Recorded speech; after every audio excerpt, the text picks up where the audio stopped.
everyone, it's George from the Race Based Podcast, and thank you so much, guys, for doing this. Another panel session with Spartan Middle East ambassadors. Now, 2026 looks like it is a brand new chapter for Spartan Race once again. And there is a massive event coming up called as DECA, which is taking place at the iconic Coca-Cola Arena. And later on, we do have Trifecta and the World Championship at Al Wadda. So thank you so much, ambassadors, for doing this. Really, really appreciate it. It's our Now, pleasure. Nice to meet It's you. a pleasure. Yeah. Now It's we're a familiar pleasure, with man. each other, we've known each other from the WhatsApp group, some of them. I've seen them on the course. Now, but for our viewers, do you want to very briefly tell us a bit of introduction about yourself, please? Who wants to go first? Let's start with Haythem. Yeah, let's Hi. go ahead. Introduce the question. Okay, just push me under the bus. Okay. Hi everyone. My name is Haytham. I'm Egyptian. I've been ambassador at least for the past 4.5 years. I've been in the sport industry since 2019. And regarding Haytham, I was speaking to him earlier. I did do an interview with him, I believe in 2021, and that was also on a Tuesday. And we started Yes. off talking that, it's always busy, and even then we had So the interview on it's a TikTok. deja We're doing vu. it again today. It's a deja vu. One more time. Excellent. Thank you so much for doing this, brother. What about Thank you, you. Roshan? You're kind of like an OG in the space as well, isn't it? Yeah. So for people who don't know, I'm Roshan. I'm Indian, no doubts about that. But I've been in the Spartan scene since 2017, and yeah, I've been an ambassador since 2021. Fairly new, I think. Probably one of the last people to join. I don't know. I'm not too sure. But it's been an interesting ride since 2017, and as you said, I've seen a lot of us on the course, and I think that was the one in Al Ghazal Club, right? Abu Dhabi? yeah, that Spartan was Race. the Oh, one. That was the first one. Yeah. well, thank you so much for joining. And Abdullah, what about you? You're kind of like a beast in the space, isn't it? Not that much. So usually people would always call me Captain Abdullah, as this is how I'm known in Bahrain. So I'm gonna start with it. I'm Captain Abdullah from Bahrain, founder and owner of Bodyforce, a hybrid coach and athlete. I have been Spartan Race ambassador since 2019 or 18. I don't remember exactly. My first race with Spartan was back in 2015 or 16, something like that. And since that day till today, I'm a Spartan athlete. And I think I saw you at the Etihad Stadium as well, isn't it? Yeah, I was there. Excellent, excellent, guys. Thank you so much for doing this. Now, let's travel back in time. And can you tell our listeners, how did you first find out about obstacle course racing? And how has your journey evolved over the years? And according to you, what milestone stands out the most? Okay, so to me, the first time that I have been involved into a Spartan race was when they announced that Spartan is coming into Bahrain. Ah, So my first race was in my hometown, which is Bahrain. So by that time, I told one of my friends, well, there's an obstacle course race coming. And by the way, but by that time, we knew Spartan as it is the OCR.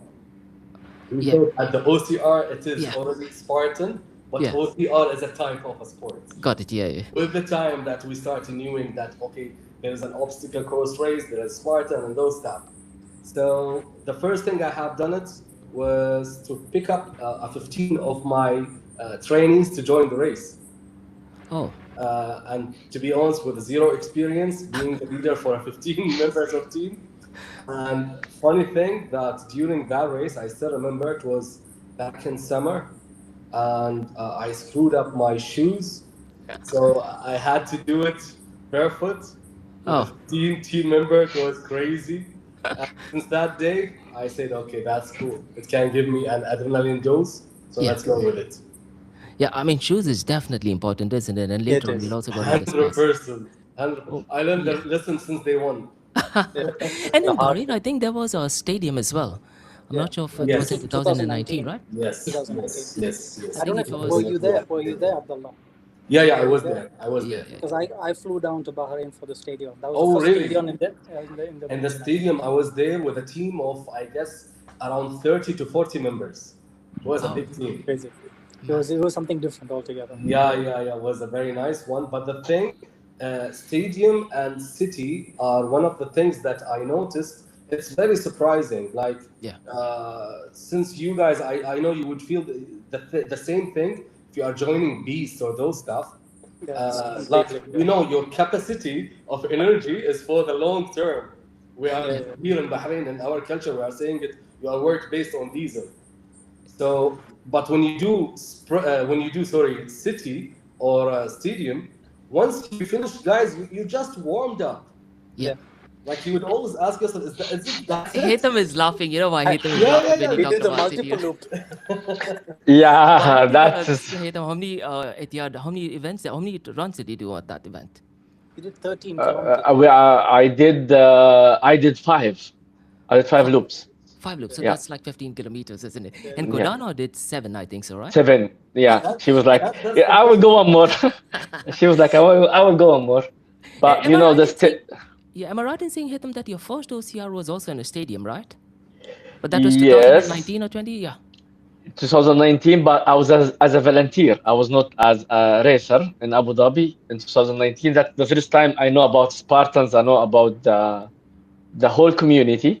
When I was the team leader for the volunteers for the spare in Stadium 2019, and it was the moment I get hooked into the sports because I see everyone's look very athletes. Everyone is, running in groups after that when the open started. Yeah. So I felt like I want to be part of something like that. And that was the final race of the season in 2019. Yeah. And the first one was in Oman, 2019. It was Trifecta weekend in Oman, and this was when we start to That was in to Salala, actually, right? If I'm not mistaken. yeah. Ah, No, it's near Muscat. It was near Muscat. Muscat. Yeah. Muscat. Did, Yeah. No, did you do the hurricane for that one? No. Yes. I think Roshan, you were there Yes. at the same event, right? No, I The was at stadium? the same event, but I used to see Haytham at the sessions that used to be taken at Kite Beach, where we used Yeah. to go and do push-ups in the water. Extreme endurance, right? Yes, Yeah. extreme endurance. Those are some really good old times, and hopefully, we do have those repeated events once again. Now, I do have a very specific question. As an athlete, what's one area you're still improving or working on? And this is more from an ambassador's point of view, because some of us have been volunteers, but now you're the face of Spartan Race Middle East, isn't it? Now, is there one specific area that you're individually still working to improve upon? Definitely, I can go first. Yeah. Which is cardio. That is always the place need to be improved because I would tell before I start any hyper competition like Hyrox or Apex, I thought we have to run as a part of the race, but then I learned that is running in this part is just where you need to relax and recover. True. So it takes some time to move running from being the main part of your race to be the part when you are just relaxing, and Yeah. that shift is really a huge move. That's always a continuous improvement thing. What about you, Roshan? I think we missed you where you did not tell us how you got introduced to Spartan Race. With me, I don't think it was something. It's something that I stumbled upon when it came into 2017. I don't think there was a lot of advertising for it. I think it was something that I saw on Facebook, and I just started getting back into fitness because I used to be a vivid party person back in the day, and then I was like, you know what, something needs to change. And I started going to the gym, started getting into running, and then I saw Spartan. I was like, okay, this is a bit different. I researched about it. I was like, okay, this looks a bit fun. I've not hung on any monkey bars for quite some time since I was a kid. Let's give it a go. And that was it. And once that came in, it's just like you're hooked on something. Yeah. And from being hooked to partying to being hooked on OCR. And that was it. But yeah, never turned back. 9 years later, you're still looking as like, man, it's as entertaining as it was the first time. And now we were doing the Spartan Trail together as well, isn't it? I slowed you down a lot. Yeah. But after that, you just realize you come up with some injuries and you say, you know what, there's some things I can't do, so I might as well do the burpees. So Okay. I stay clear of the monkey bars now, but yeah, I just end up doing the burpees now. So I developed tennis elbow, but we all have to do what we need to take care of our health at the end of it. Very true, very true. Yeah. What about you, Abdullah? Is there any specific area you're still improving on? Yeah, to be honest, there is part of it. Uh, Usually, when people they sees me in the OCR races or something, they would always see me like as a big dude that has muscles and those stuff. So the only thing that I'm still working on just to improve it to a certain level, that's not just to compete, but to like let's say have the upper hand on it, which is the cardio. Because when it comes into obstacles, when it comes into any types of something that according into strength, grips and those types, it's very easy to me. Running is fine, but it's just I want to dominate it. So that's the only part to I do believe to fix the entire puzzle for me. But in general, I can see that whenever I go for a Spartan race, there are few small things people they just don't focus on it, which is some of it that people they don't even keep it in mind, which is the mental side. They will just join the race True. because they saw their friends they are in, so let's go in without even checking anything. In the race day, they just get the sun heat Yeah. and those stuff, and they face the obstacles, sandbag carry those, and they just like their brains blow. It's just blown. On the other hand, I notice a lot of people, which is I'm gonna be specific, runners. They are good when it comes into running, which is back in time when I didn't have that level of stamina. What I was doing, I was letting the runners to go forward, and then basically when they goes into the obstacle, they suffer with it. So they do burpees, and I just do it boop boop boop, and I roast them. So True. this is one of the missing things into, let's say, the new joiners into these types of competitions, such as Spartan or an OCR competitions. They miss these things, such as grip work, the strength side, how the technique of doing the sandbag carry and those things. So What you these are said the is very absolutely simple spot on. things. Yeah. And on the last thing, because I don't want to take long in it, the nutrition side. Yeah. And the day before Spartan, they are just, for example, partying and everything. On the other, and then the next day, they are fully dehydrated and they end up in the ambulance because they need an electrolytes. The simplest thing, Yeah, yeah. Talking about party, I'm not sure, Kaleem, you know of Kaleem Haythem? Yes. He's always a party guy, isn't it? One night before, he'll be somewhere else. He'll be in the mountains doing something else. Now, and what I really like, Abdullah, you talked about, overcoming mental challenge. And when you talk about obstacle course race, it is all about overcoming obstacles, isn't it? So, can you each one of you guys define a moment during a Spartan race, a Deca event, where everything you planned seemed to be going against you? A very specific moment where you genuinely thought of quitting. Can you tell our listeners what happened at that event and what got you through it? Do you? Yeah. Who wanna start? Who Yeah, wanna well, start? I'll start this party. Okay, there was one time in Spartan weekend Trifecta, and that was the last Trifecta in Bahrain. Okay, my endurance was at the top. Like it's on the top. You have a good shape, good stamina, good cardio, and all of that. And even like before the race day itself, everyone like was checking my techniques. Even Spartan account was just posting me to show the people how to do monkey bars and those stuff. Cool. So on the first day, which is beast, I went there. I crossed first obstacle, second, and the third one was my best monkey bars. The one that I was teaching the people the technique of it. So I started it with one, two, three, and I heard literally. Oh man. But I'll be honest. I have some man ego. I said, let's go, let's go. That will not stop me. Three, four, and on the second side. Like literally, I turned my both lats at the same time. Oh man! Oh And did you man, still that is manage to complete brutal. the It event? was a That's Trifecta brutal. weekend, and that was the third obstacle in the beast. Oh no. Oh, third Like There's a that obstacle. long was way to go. the vanilla. That was the vanilla on the top. You Oh know. man! A long way to go.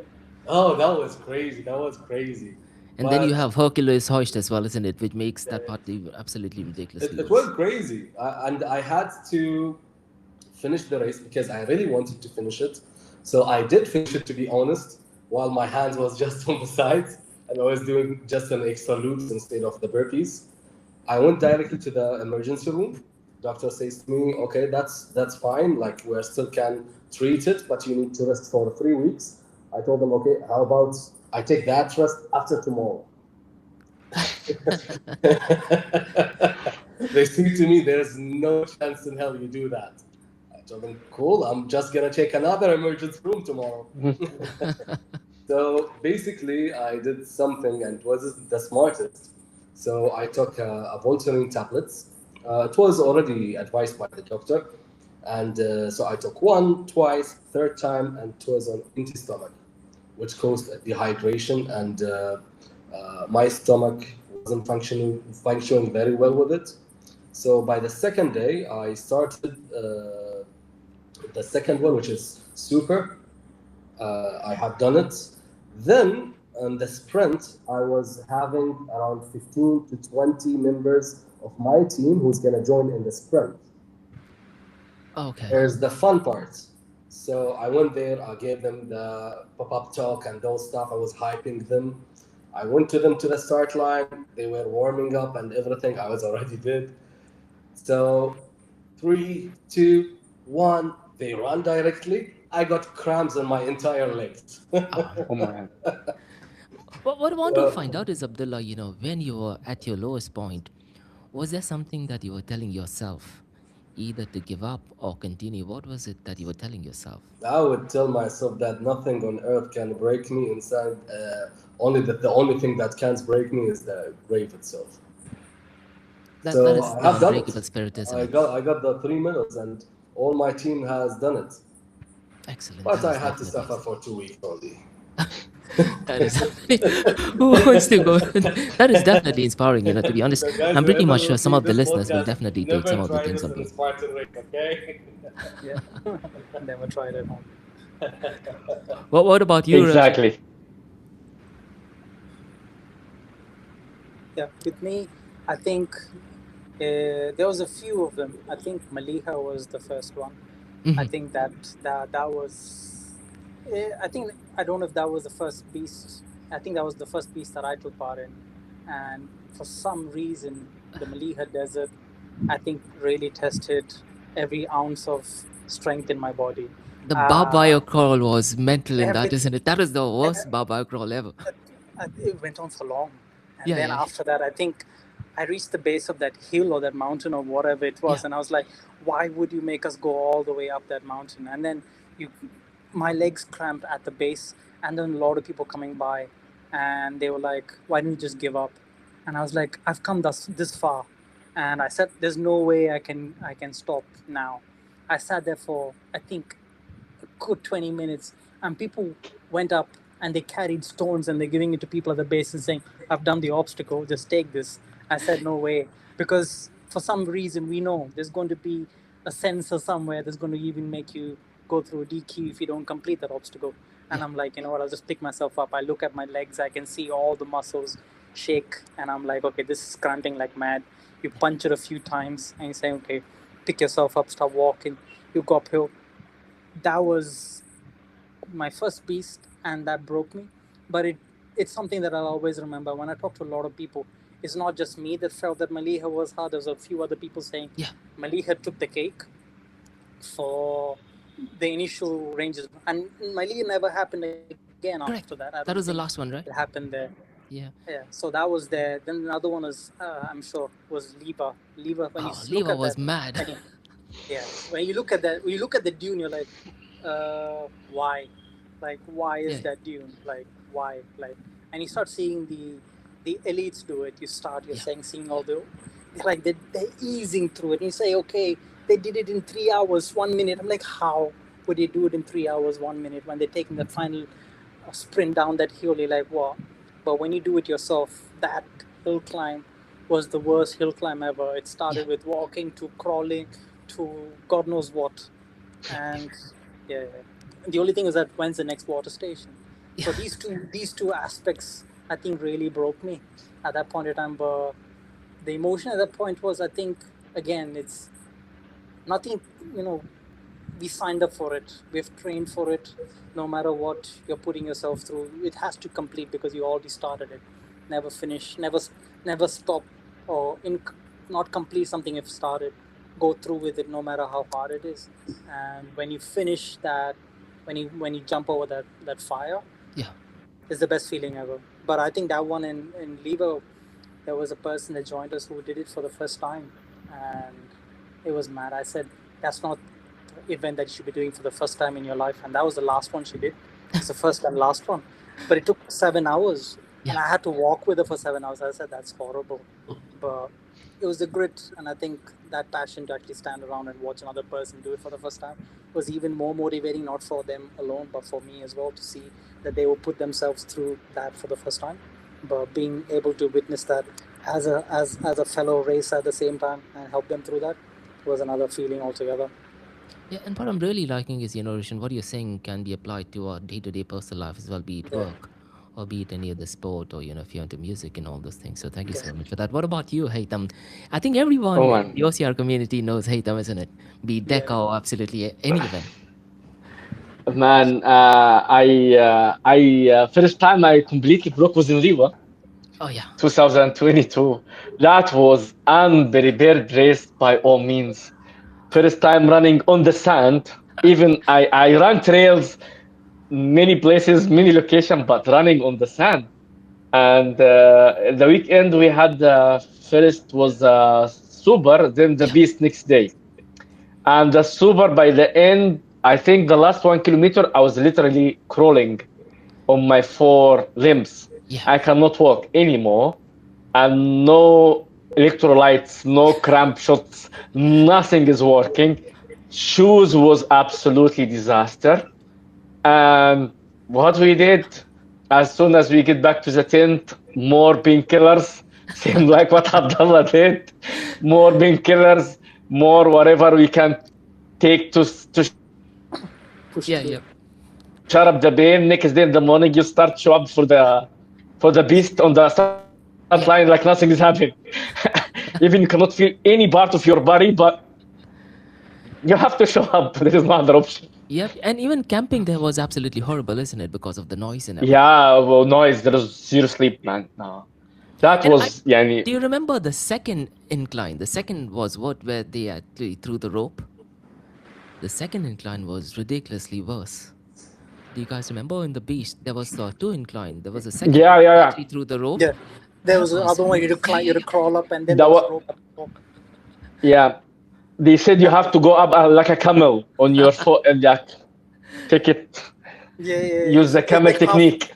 It's halfway through. It's like you have to climb the hill, and halfway through there's a rope hanging, and you're like, "Where's that rope?" And it's the same color as the dune, and you're looking for it. And Ryan Atkins, I think he won the world championship, and I did have him on the podcast, and I asked him, how did you go through that? And his response was, it was easy. I think he did it in 2 hours and 6 seconds, if I'm not mistaken. I'm not sure how he did it in 2 hours and 6 seconds. He did actually say that the sandbag carry at that one was absolutely brutal, especially for elite athletes, with the sand. It was absolutely brutal and wicked. Now, the next question, guys, what I wanted to find out is, as an ambassador of Spartan Race, what advice you'd like to give to someone who may be in a similar situation like we have been?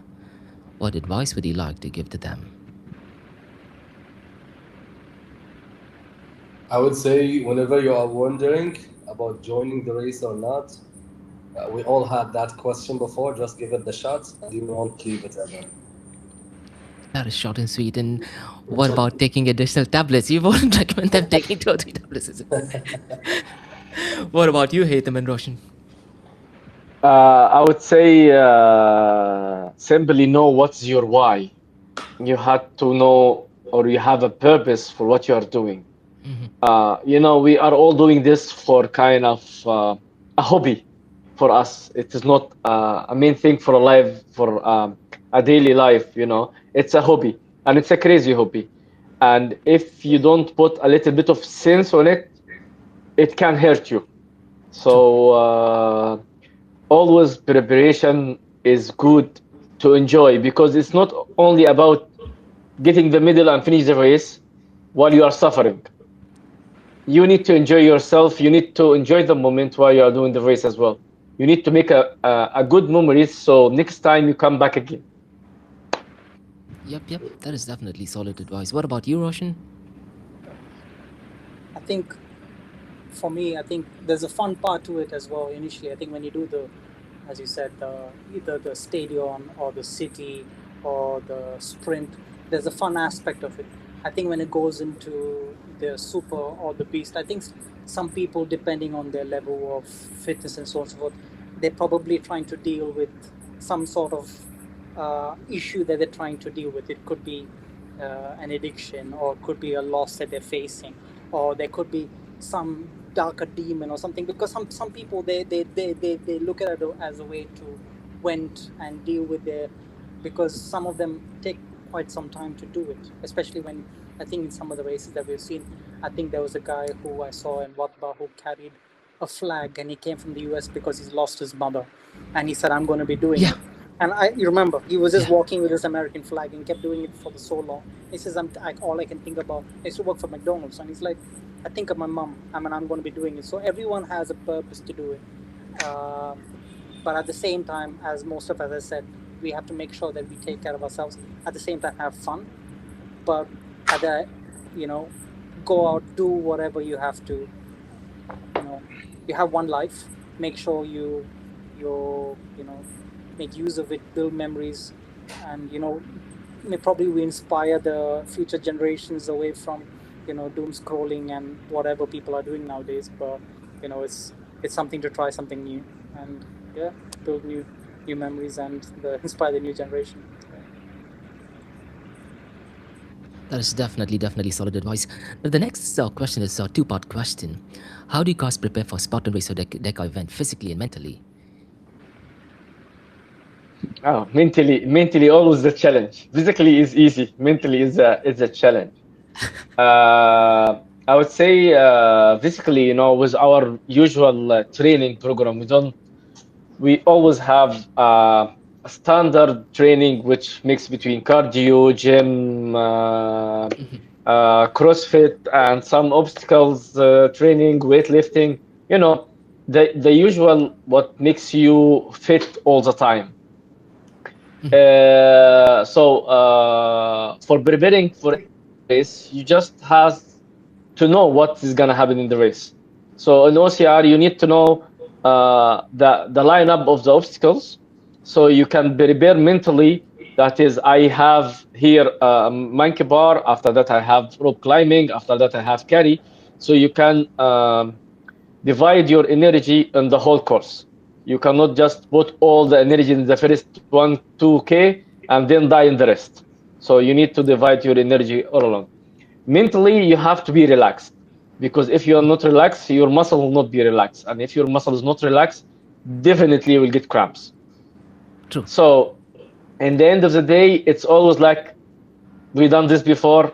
If it's something we've done it before, let's go have fun. If it's something new, lower your expectations, because the more you have high expectations, the more you will harm yourself. So you are doing it, that's a great move. That's a win in itself. That is, you are moving from the couch and I'm doing the event. And from here, you can always take any small win as a big win. Excellent. What about you, Abdullah? Because I believe you're a coach as well, isn't it? So I'm really curious that's one of the from an athlete as well as a coach point of view. So let me tell you something. For me, by being a coach, that's what's mostly is pushing me individually for a lot of things. People, they think that trainers are the one who's always going to push their trainings, but they don't know that the trainees can push their trainers as well. So by being a trainer, you have to keep in mind that you are the role fitness model for a lot of people. So you have just to be on the perfect shape all the time, perfect achievements all the time. The real example for fitness role model for them. And what has proven that to me, 1 year ago, I have done something was very crazy. Was made in 90 days. So I have decided while I'm being on my best shape, just to ruin it up in 90 days. So the decision has been made on December. So starting from January, then February, March, no training, like zero training, and zero healthy food. And it was an experiment that I have tried it. There was like shooting and everything. So after that, I have to be on shape again, competing again on the next 90 days. Oh, interesting. So during the first 90 days, I reached into the point that my clients were telling me, and especially like the ladies, coach, when you will be back on shape, our friends are telling us your coach is fat. You know, I was literally hating, like listening to that. I have been fit since 2007, you know, but hearing your clients and their friends saying that, it's like hurting you emotionally, you know. So with the time, I noticed that you, by being fit as a trainer, it's not just for you; it's even for the people who's around you. Yep. So now, when it comes into Spartan, and this is why I bring the 90 days story before, when it comes into Spartan or any competition, whenever I compete right now, I have to be clear. Usually, 80% of my competitions are not for me. It's for the things that the people who's around me, how they get enjoy and being happy when I do that achievement. Like the last time when I did Spartan City, to me, Spartan City is not something I even have prepared for it. No, I was just training at home here, like in my training center. Okay, I will go to compete there. I went it as a road trip from Bahrain to Dubai. And at the race day, I woke up by 4:30 in the morning in Dubai. I went to Abu Dhabi. I competed. And I left and I came back road trip. It was this fun, you know? To them, they were celebrating with cakes, with everything. Oh, that's a great achievement. We are proud and everything. So that's giving me the push all the time. And to be honest, this is what's keeping me doing it all the time. Excellent, excellent. Yeah. What about Euro? How do you prepare for Spartan race and DECA events? I think we did the DECA event in Abu Dhabi at Desert Shield Fitness, right? Yeah, they did. So as Haythem says, you know what you're going into, especially at some point. It becomes like sort of muscle memory because you've been training for so long. You know what you need to do. So you keep doing that, especially when you know there's an event coming up. Myself, I know there's a weight that I always try to be within because I know that's my the weight that I can manage during a race. So I try to manage my diet, get down to that weight, because anything further than that you feel is going to be harder on your legs, especially because it just depends on what kind of terrain it is. And as you get older, you start feeling all the all the impacts on all the unwanted spaces. So you try and be in the kind of weight class that you can to manage yourself. So you start doing what you need to be right on your diet levels. And what happens is, I think the night before the race, I carb load, and I always have it's like pasta with either steak or with chicken, and make sure you fuel for the race, and then you wake up, you're like all pumped. Well, something Pasta different, is the thing before the race. Pasta is the thing. It loads you up. And the other thing was, like, when I went to Greece, you know, Luel. I was in Luel and Edri, and they said, Roshan, before we do the race, let's have rice for breakfast. And I was like, that's not normal. And I was like, that's the first time in my life I had rice. And then they're like, you know, this is why Filipinos have rice in the morning. I was so pumped for the race in Greece at that point of time. I had so much of energy. And I was like, who does this? I was like, 6 o'clock in the morning, you're having rice, sausages, and you're like, okay, this is something unique. But, yeah, preparing yourself that way, I think. So anyone preparing for races, make sure you know what you're getting yourself into. At the same time, eat right the night before. Sleep, no chance. I think all of us are as excited as ever. Getting sleep the night before the race is not happening. You're just there because your mind knows what you're going to get to. And you'll sit there, I'm going to go sleep early. I'm going to sleep at 9 o'clock. I'm going to wake up 4 o'clock. At 4 o'clock, your eyes are open like an owl. You're like, I didn't have a wink. Like, what's happening? That's True. the curse of Spartan, trust True. me. It's the curse. And you end up going to the show and everyone looks at you like, have you slept?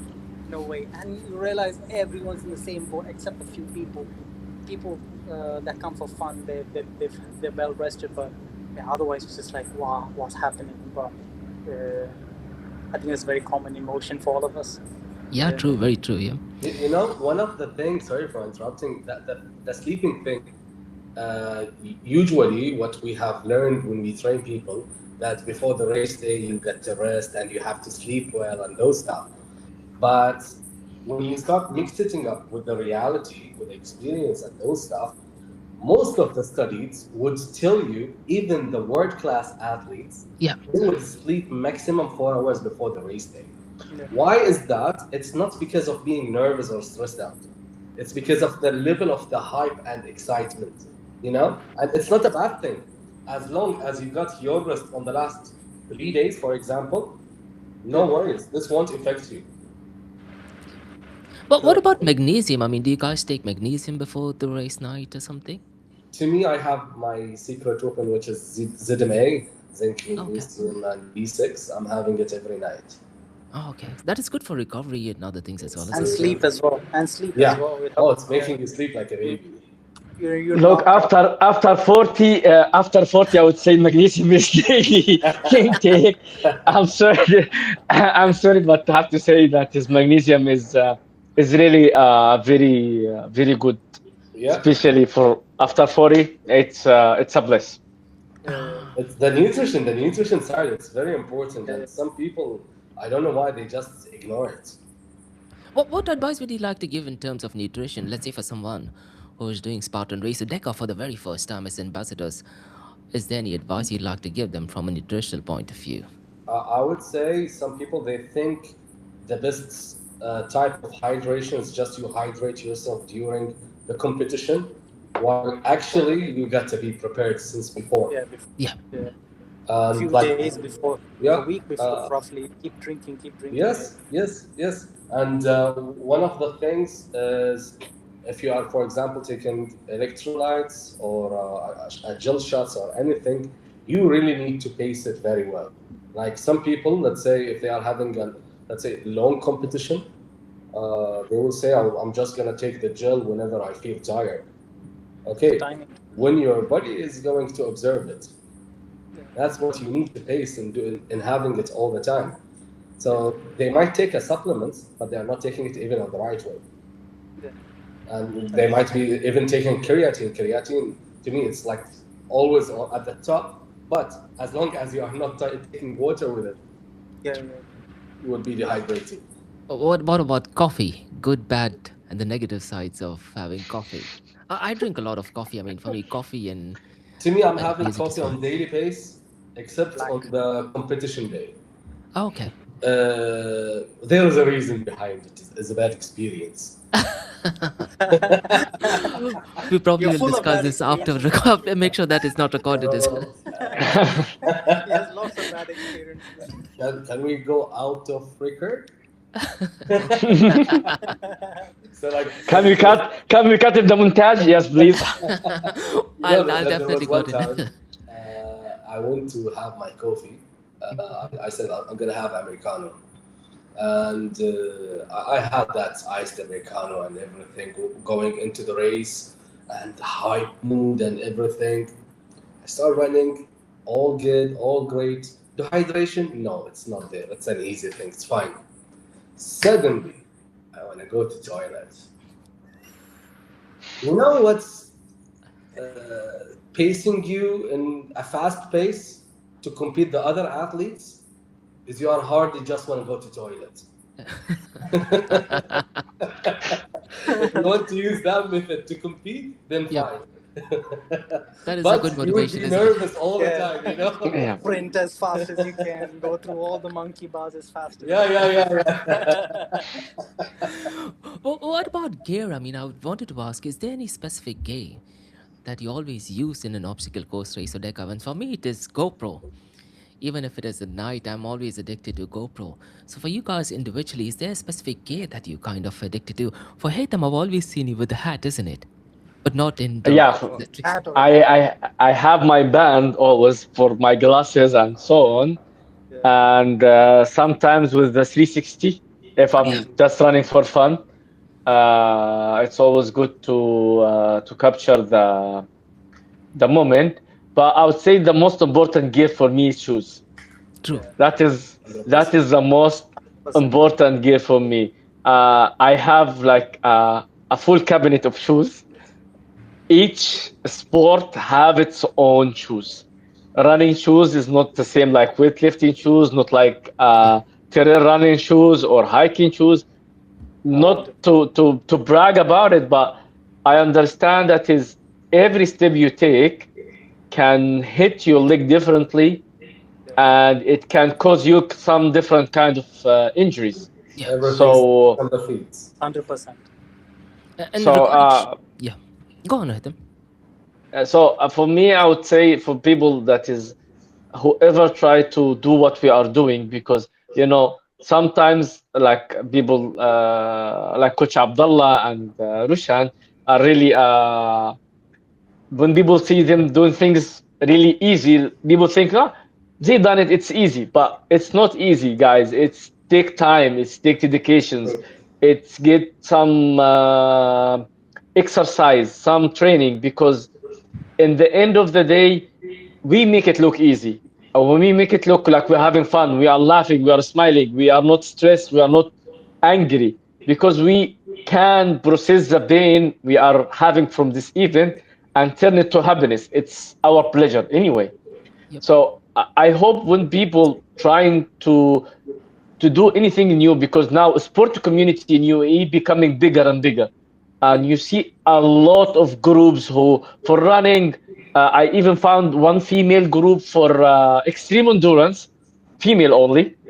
Oh, excellent. There's Yeah, and there is many people now coming to the sports, which is amazing. But in the end of the day, sport is not just a lifestyle. It's just who you are. You don't do it for the social media. You don't do it for the picture. You do it because you feel good about it, Yeah. because it makes you happy. It adds some purpose to your life. yeah. So what I wish people to understand that is just be prepared to enjoy it more. That's the issue, that they are just watching the result, but they are not seeing the process during that. Yep. Exactly. That's led to that result. And That's I the think at one point of time, we were also at that stage, isn't it, when We we got were, we introduced to were, obstacle we course were. race? I think we've We matured were. over time. Yeah. I think it's maturity. When we do one too many races, you start, Yeah. as Haytham says, no one on the day, on the first day is going to realize I'm at some point that I need to have shoes for different purposes. Like you talk to anyone, they're like, oh, I'll just buy the shoe. Like I had a friend of mine who wanted to join for a race. He wanted to come and run in Converse. And I looked at him like, are you serious? Like on what kind of OCR are you going to do with an old Converse? But that's the whole idea is like my shoe's going to get trashed. I'll use a shoe that I can throw. I said, but you're going to be in a horrible state of affairs by even the start of the race. You're not even going to complete halfway through. You're going to be done, like just on a Converse shoe. But it's really important. There's, the gear, as Haytham says, shoes depending. I always, depending on the terrain, I have VJ shoes for, desert or, Yeah. rocky or desert or whichever terrain that and high grip. You have the VJ shoes. You have high rocks or you have Deca. It requires more, flat-footed shoes that has the ability for you to do. I see many people still do because of the running aspect of it. They do sprinting a lot of it, but sometimes I see I see a lot of people that hurt their ankles because it comes with a lot of gel or foam in it, and they lose stability in an activity, and then that's the end of their thing. But I think going forward, people just need to know what works for them, Yeah. what gives them more stability. Do some reading, do some research, find what it is. I think for the longer distances, compression socks helps. Yeah, So it true. helps you. Very true. Yeah, Yeah. I think that's one thing. A lot of people that just wear anklets, ankle socks, and go into a race, and the next thing they know, they don't know what to do, especially with the desert races. I think it really helps to have longer socks, because then you have sand going in. Yeah. And some level, I think when Haythem said when we had the Liwa, we were all prepared trying to prevent sand from entering the shoe. Nothing Gators worked, is the solution, isn't it? Gators. Nothing worked. Absolutely not. True, yeah. So people spent 200 dirham, 300 dirham to buy Gators. Some people went really all out and sticking it. And gluing sold it, out. And by the way, it's Yeah. sold out. That there is one thing. Last year I came to Dubai to compete. There was a Trifecta weekend. So, but to me, it wasn't a Trifecta weekend. It was only Super and Sprint. So I think that is in Hatta, right? no. I think Babel Bahr. Yes. Babel Shams. Bubble Shams. Yes. Double yes. Shams. Babel Shams. So in that competition, I met a dude at the warming up, and he was literally wearing Crocs. Okay, so I was just like chatting with him, like to hype him up. I told him, dude, you are going to enjoy it. He was laughing with me and thinking that I'm really telling him that he's gonna enjoy it. I was literally saying it on Sarcastic. the And what's the funny part is the secret of do not sprint from the beginning. I would say there are two types of athletes in Spartan race. There are the athletes who are confident if they did high acceleration from the beginning, they can finish with the same acceleration, or the one who is gonna accelerate from the beginning and will stop by the 3rd K. True. So by that race, I was during the stop of my 90 days with no training or anything. So I went to that competition literally with extra 15 kgs in me. So I said there's no chance in hell to start running at the beginning. Yep. Then so I took myself, the baby steps and those stuff. And in the 5th or 8th K, I had to do stretching for that guy. Because he sprint from the beginning, and he didn't thought that he's gonna face the sand and those stuff, with Crocs. I knew that you are gonna enjoy it. Yeah. So I mean, that's shoes the is enjoyment definitely part. shoes. According to me, is definitely the most important thing. And shout out to Hoka Middle East. Yes. They're partners for Spartan Middle East as well. So I think listeners should definitely check out Hoka. They make some of the best trail shoes, obstacle course race, and even for Decca, they have some really iconic shoes as well, isn't it? Let's hope they will share some of Hoka shoes for the ambassadors for more. Let's go. For more testing. Hoka, Let's go. come on. That'd be great. Yeah, that'll be great. I think bunch of ambassadors, or maybe just this panel. That'd be great as well, isn't it? For sure. Yeah. We'll get a lot of people who will increase sales as well. Hoka, Yeah, something definitely, has done man. it before you got the twin. Yeah. It's a good brand. Let's look. Hoka, one of the most popular brand here in UAE. For trail runs, for hard conditions, for OCR, it's amazing. Yeah. That's good for sure. Excellent. Now, describe the feeling, guys, when we do the fire jump. If you were to describe the feeling just in one word, after overcoming obstacles, having a couple of injuries, having a lot of heat, which does make the entire environment a bit ridiculous sometimes. But after we cross the fire jump, how would you describe that feeling in just one word? If there's one word to describe that feeling, what would that be? Can I ask a similar question before replying into that? Sure, go for it, yeah. Guys, has anyone of you got a cramp while you are jumping over that fire? Everyone has, I think. So that's the feeling, cramp. Excellent. That was really iconic and excellent. No, I have to be honest. Yeah. The feeling, once you cross that fire, I would say satisfaction. Yep. Satisfaction, excellent. I What think about for you, me, it's Haythem? Unstoppable. Unstoppable. It's like, for me, it's relief, and I'm like, oh, finally, like it's an achievement, Yep. because you don't know what you've been through We all have a story of us going through whatever story. Like imagine with Abdullah tearing both his lat muscles. Yeah. I can only imagine that jump. It'll be the most painful jump ever. Oh, it was crazy, you know. You're barely about to burn yourself. At It that point was in time, crazy. you It was can't jump. You're just crazy. scared you're going to fall into the fire. Yeah. So as you said, who has not felt cramps while jumping? I think Yeah. most of us, if you look at our photographs, I think we'll be smiling in the sprint, super all right. Beasts, all of us have a really funny face. Yeah, Most pretty of much us. that part of time, isn't it? Like, you know, jumping while your arms are just blocked. It was crazy. It was crazy. I was still having that smile. Absolutely iconic, isn't it? Now, look, guys, we are in the world of influencers. Now, what separates an ambassador from an influencer? So, the question essentially is, what does it mean being a Spartan Middle East ambassador for you guys? And what is one trait every ambassador should display both on and off course? Oh man, that's a very tricky question. Chat Yeah. Let's GPT. be let's be more conservative about it. Look, as ambassadors, we don't get anything. Honestly, we do it because we love it. We don't get paid. We don't get benefits. We don't get anything. We just do it because we passionate about it, and that's pure love.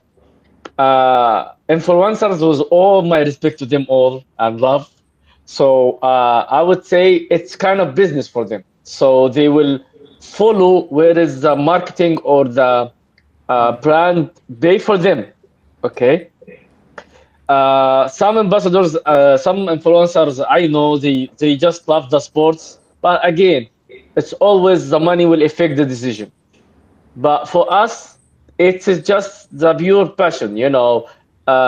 When I fall in love in extreme endurance and I push for hurricane heat for 5 years in a row, it was just love.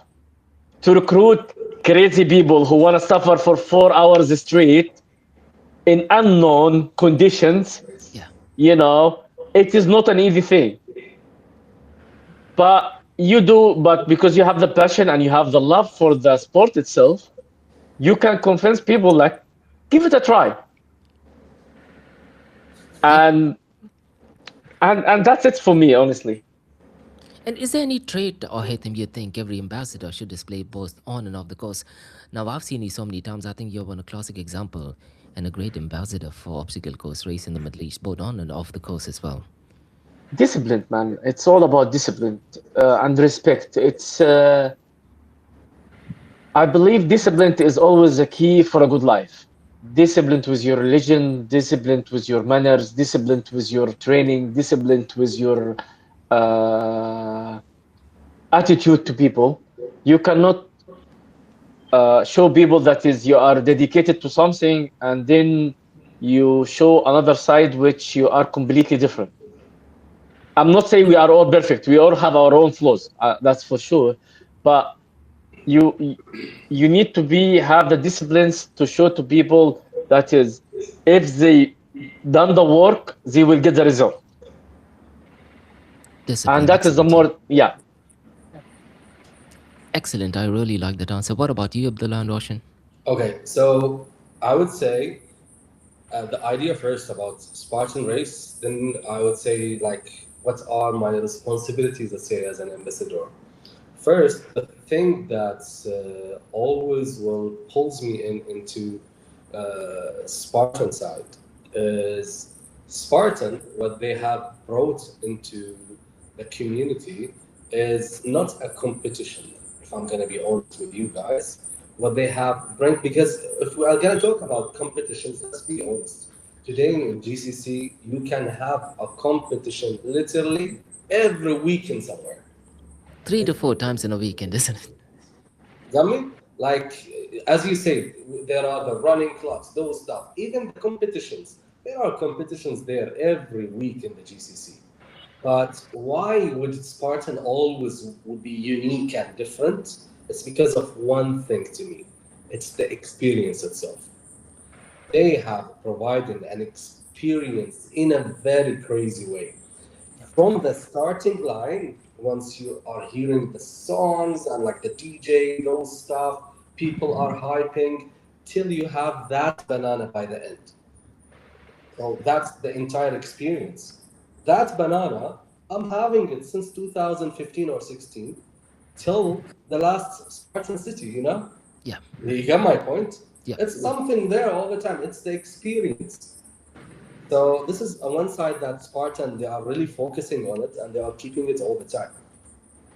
Then as a Spartan ambassador, what are the things that's letting me, or what are my responsibilities, is showcasing the values of Spartan races. Yeah. So as long as you want to be a part of a community, this community has a core values that you have to represent it very well into the people. So Spartan by itself, it's going to be just a company if there are no ambassadors representing it. True. Got it now? So if I'm gonna go that deep, yeah, Spartan will be just another company that's in the market. But as Haytham said it, we are not doing it for the money. We are not doing it for anything else, just for the love of it. Yeah. By doing the thing by the love of it, it means you are having a community. What Spartan good at is they are providing that community, but the community now itself, we are holding it on our backs as an ambassadors. Yeah. Spartan is growing again, but still we are the face of that. We are pushing for that, and we are always wishing the best for all of that. And what I like the most lately, that there are more support to us as a Spartan, let's say showcasing maybe in the media and those stuff. So it's like, okay, money to me, it's not the thing all the time. Let's say the support that you are getting, it the feels if people are treating you special as an ambassador and those stuff. Once you got that special gears, you know these things. And on the other hand, you showcasing the values as an ambassador for Spartan race and those stuff all the time inside the community. Yeah. That is great. So we have discipline, we have values, you have the community. What about you, Roshan? Oh, again, they've mentioned every single thing that is available or that makes Spartan such a wonderful brand. Um, the whole aspect of the community. I don't think there's anything greater than the community that Spartan offers at this point of time. When you turn around, 80% of my friends in the circle of fitness comes from the Spartan community, because that was like, for me, George, yourself, like Amin, like all the ambassadors. At some point, we were just normal racers. Haytham, I used to see him at Kite Beach. These are things that we used to hang out with. You're talking about, I've seen Haytham since, I don't know when that was, 17, 18, 19. I'm so lost at some point in time. But when you turn around, you realize it's been 10 years and it's exactly the same people. And any group you go in, you find at least one Spartan ambassador part of some group. Yeah. And you just realize it started there and they have diversified and they got in different sections. And what happens is the values that no one's going to complete a Spartan without the grit, without the determination, without the discipline, without the, the support units. Those values that we took and the experience that we had, we learned, we've taken it into other spheres of the fitness industry. Many of us, I'm sure, we're not just doing Spartan, we're doing so many other things. And when we're part of that, people realize they're saying, oh, why are you so different? For me, they will always call me the Spartan guy. That there's nothing else. Wherever I go in the world, they say, oh, you've traveled, are you doing a race? And probably there's a high probability I'm doing a race in some country or the other. But that's the whole point. They recognize you to represent the brand wherever you go, even if you're just saying you're going for a holiday. But that whole aspect of community, the whole aspect of being able to discipline yourself, and as Haytham said it correctly, that discipline goes into every aspect of your life. Yeah. You're able to do it with your family, you're able to do it in the office, you're able to do it within your own friends, your relationships, whatever it is. There's a reason why you have the opportunity to give up in every single thing. But whatever you go through on the track, we learn it there, saying that nothing's going to break us, nothing can make it anything harder.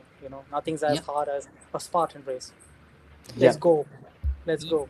You know, you said about the Spartan guy. I played drums for a couple of bands, and in that community also they call me the Spartan guy. They don't call me a drummer. I think so. What you said is absolutely spot on. You know, it's like a badge. Once it's, you know, it's become like, look, it's become like your lifestyle.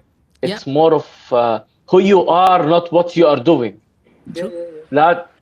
And I think also Haythem, half the clothes that we have are Spartan. Like, by the way, my GM in my current company, when I started 3 years ago, I used to go with a different Spartan T-shirt every day. And honestly, he started to introduce people when we have visitors in the office. This is our Spartan ambassador in the company. And then he's like, "Can you stop doing that? I cannot do it all the time." Excellent. It's always 24/7, isn't it? Now, to the Middle East team, that is the Spartan Race Middle East, is there one thing you'd like them to introduce or probably improve over the next 3 to 5 years? Oh man, we had a long conversation, but we hope for more to come with the Spartans.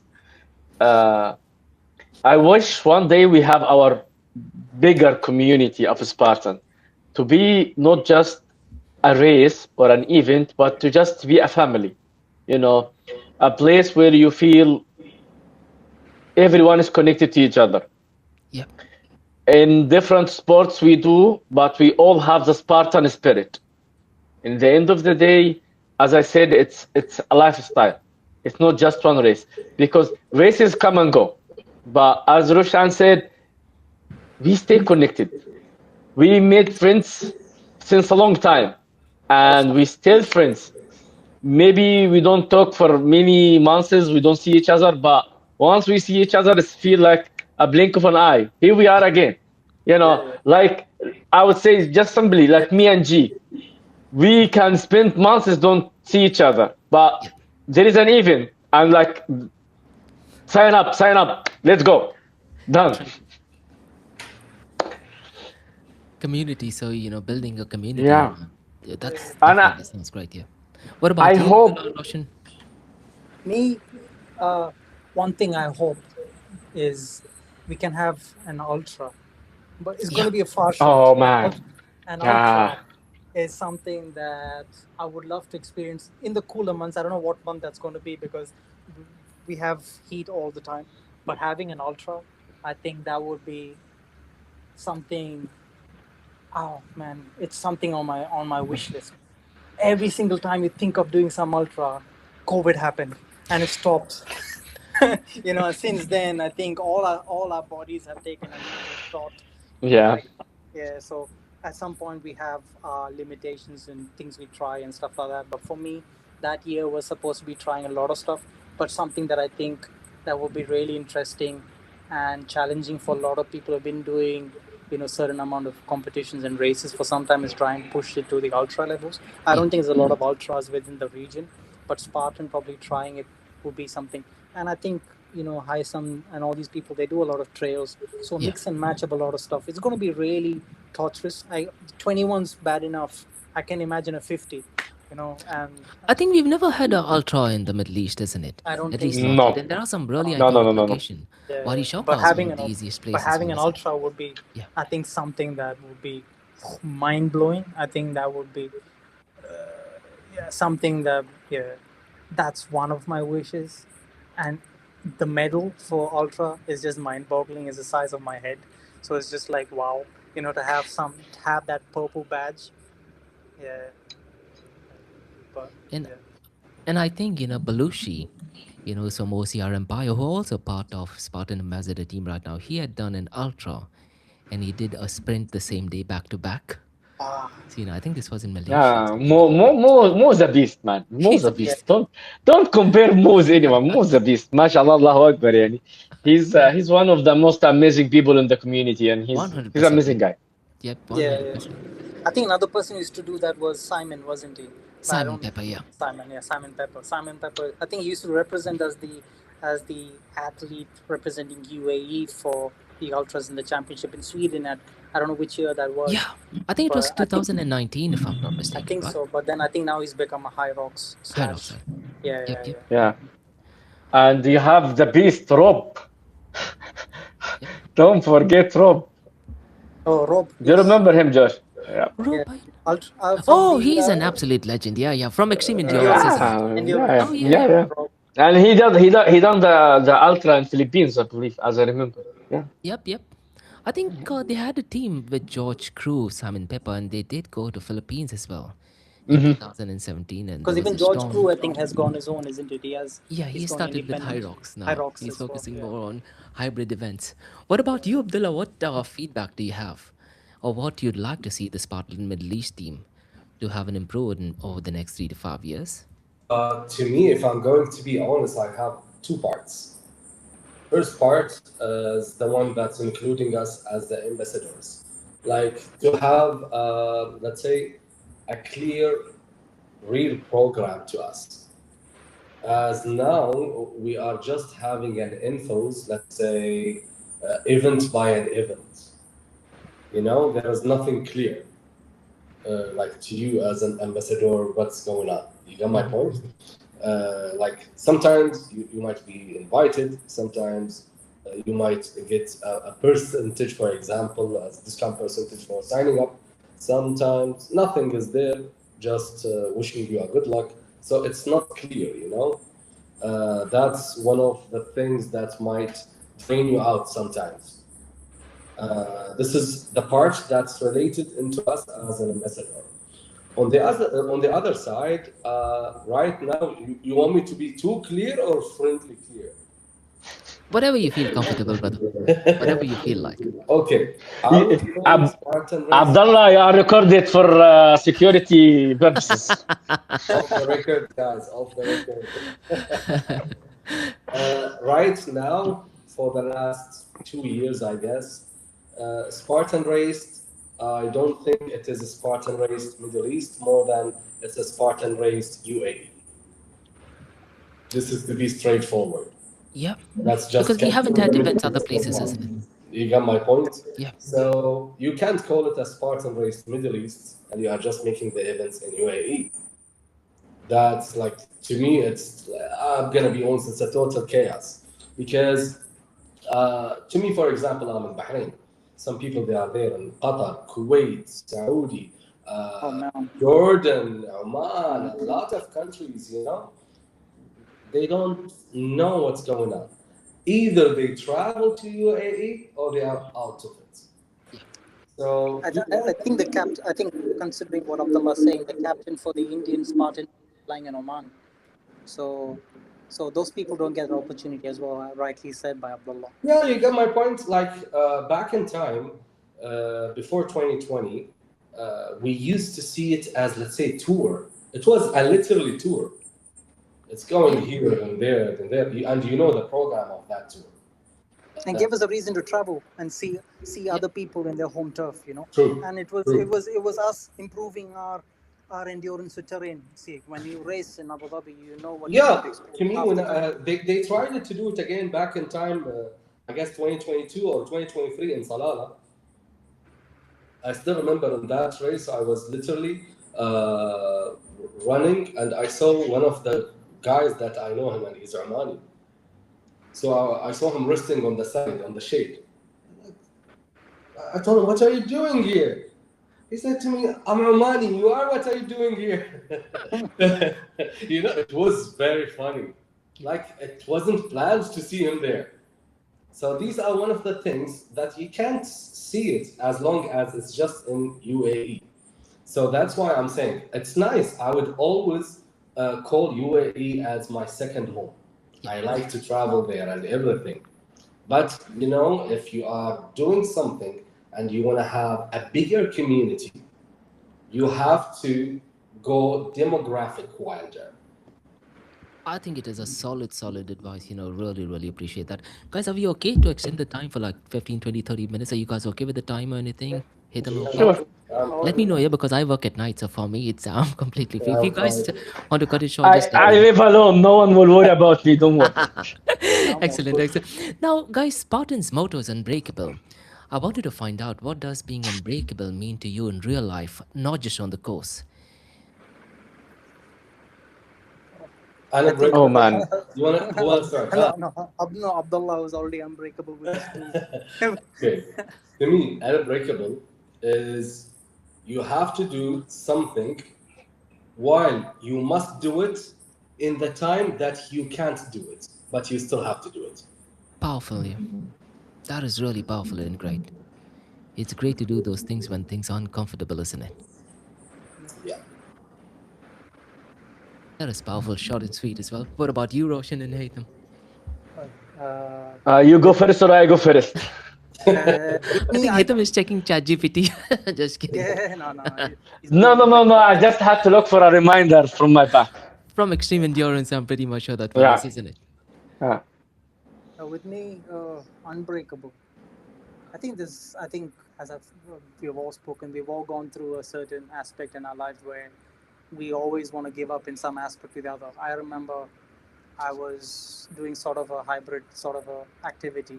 Eventually had a 3 disc herniation that left me in a position where you start wondering, is this something that I can continue going on? And at the same time, along with that, you have other aspects of your life that starts falling apart as well. And you start realizing, it's the time of my life where a lot of things are going wrong. But you just realize you have to pick yourself up, exactly what Abdullah says. It's those moments where you feel you can't do something and you have not the ability, be it the mental space or be it the physical space or whatever space you're in at that point of time. It's trying to piece yourself up together, not completely, to an aspect, saying, you know what, there's no one else to help you but yourself at that point of time. And that's where I think the mental grid comes in, because the physical will only follow what the mind's prepared for it. Your body will go through anything as long as the mind says, you know what, do it. And your physique, in some shape or form, is like the placebo effect. As long as you believe and manifest it, your body will follow what your direction is. And at that point in time, when I had the 3 disc herniation, I was sitting on bed for 3 4 months, not knowing if my back's going to be perfectly right. I don't know if you were there when we did the night trail run. Were you there, George? Was that at Jebel Ali? Yeah, I think Jebel Ali. Yeah, yeah, yeah. So that one, I did that the first thing as soon as I came out of my 3 disc herniation, and I was like, I was running through the pain, but I think I was running with you itself, and you were pretty. yeah, that you time were I there. didn't even know. You were there. Amin were there, and we had a conversation. And I was like, man, I shouldn't have been here. But that whole aspect of being able to pick yourself up, whatever, your mental's down, your physique's down, you've gained that weight because you're not being able to move, and doctors have said stay off your, don't do this, don't do that. And I can imagine what Abdullah felt like when he put that 90 days of just junk eating and not doing whatever it was. It is a toll on the body. It is going to take its own impact. People are going to say a lot of stuff. You're going to be demotivated. A lot of things happen at that point in time, but canceling out the noise and being able to do what you're meant to do at that point of time and doing it the best way possible. Again, it's other people are watching you, and you don't know how it's going to affect another person, saying, you know what, if they can do it at their worst, what's stopping me from doing whatever? And that's inspiration along with that unbreakability. I think is just it puts the icing or the cherry in the top for anybody. I think all of us as ambassadors have that some aspect. I'm sure someone in our life has gone through something and they look at us like, yeah, you can do it, I can do it. True. And I'm pretty much sure some of the listeners, they'll definitely be inspired, about what you guys have said. So really, really great. What about Haytham? Oh man. The first advice I've been heard when I start to become a Spartan part was be comfortable with being uncomfortable. And that was game changing, because as Abdullah said from beginning, sport have a very big mental part. So after some times, after some races, after some finishes, after some wins, you know that is nothing can break you easily, because you go through cramps, pain, not in the mood, not ready, not my day. You can be 100% prepared for the event, and just a cup of coffee can destroy everything. Wrong food can destroy everything. So over the time, you just build some confidence inside yourself that is nothing gonna stop me. I don't know if you're familiar with the code we used to sing when we was doing Hurricane Heat. I will never quit. I will always build a mission first. Sometimes even in real life, when things go collapse in front of you, you start to recall this code inside your head just to push you through.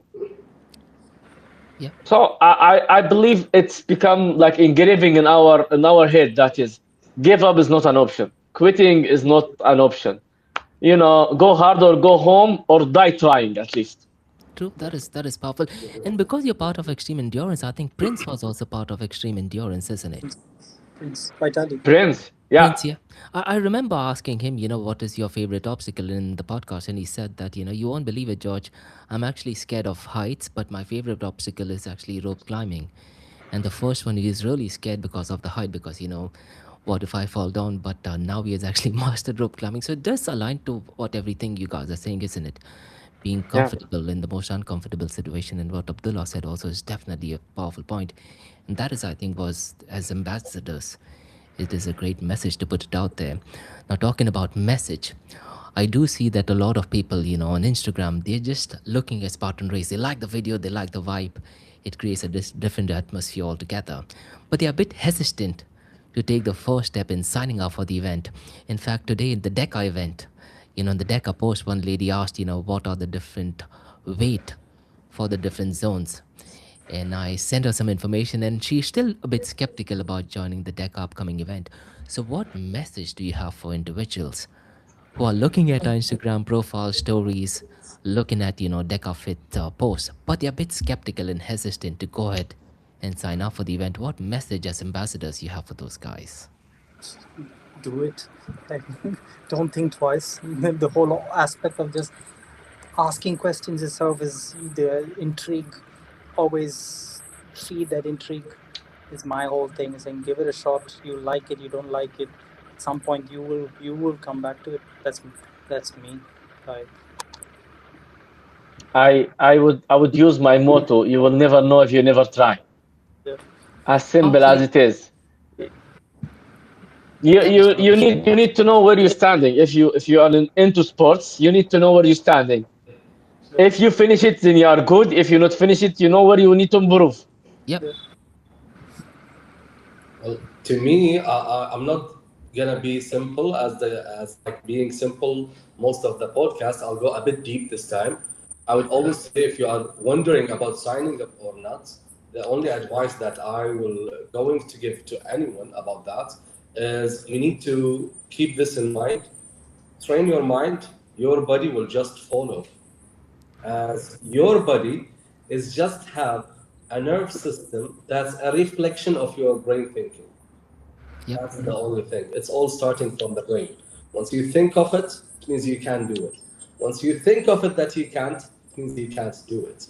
It's all in the head. 100% agree. And right now, I've noticed that there are several OCR communities as well. You have OCR Empire, and now there's also Man Cave in Dubai as well as in Abu Dhabi. So shout out to them. They've also partnered up with Yeah. Spartan Race Middle East. So what is your thought about, OCR communities or even Run Club, which Haythem is a part of, isn't it? So do you want to share that experience and how that can actually help them to be part of the Spartan Middle East events? The thing that Uh, go ahead, Haytham, go ahead. no, go Abdullah. No, You it's okay, go, it's go, okay. you started, go ahead. It's okay, man. All is good. Habibi, go ahead. It's fine. Look, George, being part of community is always good because you will be always surrounded with people who can share with you them experience, information, and techniques. Uh, it is just you feel part of something big. They will always give you the motivation. They will always give you the power to move on. So it's always recommended to be part of a community if you are interested in what you're doing. Yep. And you get To some expert advice and teeny tiny techniques which make a massive difference, isn't it? true and short True. thing for you. Like one of the things that people when they join into sport, they would always join for just a few reasons, and it cannot be more than five reasons. Either they just want to be part of a community, or they like to be leading other people, or they want to represent a brand, or they want to prove something, or the last reason, which is the fifth one, because their friends has joined it and they joined it with them. There are no six, only five on the planet. 5 reasons why you would join sports. In another fact, that Spartan race or this community has it all. You can be part of the community, you can be leader in it, you can be part of a brand, you can join your friends there, and you can prove something to yourself. Yep. That is definitely great. I really liked, you've jotted down all these points. Really, really great. What about you, Roshan? I haven't been part of the running club yet. Not had the opportunity because I've been traveling the last couple of months. But it's something that, as I said again, we were part of different communities, experiencing various aspects of the Spartan environment, be it the hurricane heat or us training as group of friends itself in smaller units city-wise. Because at that point in time when we were doing it, there was no communities other than OCR Nation, OCR Empire, and all this was again based in Dubai, no one in Abu Dhabi, and it's again specific to a certain region. So otherwise, you make your own community and you hang out, and you know what? That's the same time we build those units, train together, go into a race, and then we build a community. And we're 4 of us in part of a community who were friends before, participated, and now we're ambassadors. And it's the same thing that goes on. It's exactly what Abdullah and Haythem said. It's also family. At some point of time, we've taken all those aspects and we've just become part of this huge family where we know we can suffer together, we can have fun together, share a meal together, laugh together, and some of us may probably even cry together, in pain, yeah? And another one, the 6th one, cramp together as well. So. That is true as well. George, can I add something just really Sure, quick go for it, as brother. we're talking about communities? Because now we have our Spartan Run community, which run every Saturday morning on common ground on Kite Beach, followed by free coffee for all joiners. So if you're looking for community to run, you can join the Spartan community 6 a.m. common ground on Kite Beach. And the coffee is given by which partner is that? Common ground. Common Grounds. Okay, that's the Yeah. Excellent. What I'll do is, I Roshan, have a I'll definitely go to suggestion out of jealousy. Nothing in We'll send it for your delivery, man. It'll become cold coffee by temperature. I should not be here today, And Abdullah, you mentioned about representing brands, and now in Dubai UAM at least, you have Arabian Warriors, you have OCR Kings, you also have Empire Race. Now as ambassadors, what is it that makes Spartan Race unique? And what does it stands out from the other competitors? Experience. Yep. Experience is not something you build it by money. As simple as that. That's a unique experience which you're going to remember probably for the rest of your life, isn't it? That's the thing, no? Like some people, as I told you, Spartan, they came in a strong way that you would even, whenever you think about any obstacles, you mean Spartan race. No. I just mean an OCR, another OCR XYZ. That event, they will be, it is Spartan, right? That's the thing that went there. Just now, like, I'll be honest with you guys. You have now Spartan race as an OCR, and you have the World Championship for the OCR. Who's more popular? Interesting question, Jack. You want to know who's popular? Mm-hmm. Just grab your phone, go to Instagram, check out the followers. Yeah. It's Spartan. Spartan is massive, isn't it? So, and I think now they're having some world championship in China as well. Yeah, like Spartan is even more popular than the world champion itself. Mm-hmm. So it's this crazy. So even right now we are talking there are even a lot of different competitions. I know, like, there are things that you might not want to bring it here, like such as, let's say, on the other way, hierarchies. What I do believe in, we can bring it even on the table, as it's a totally different experience. Yep.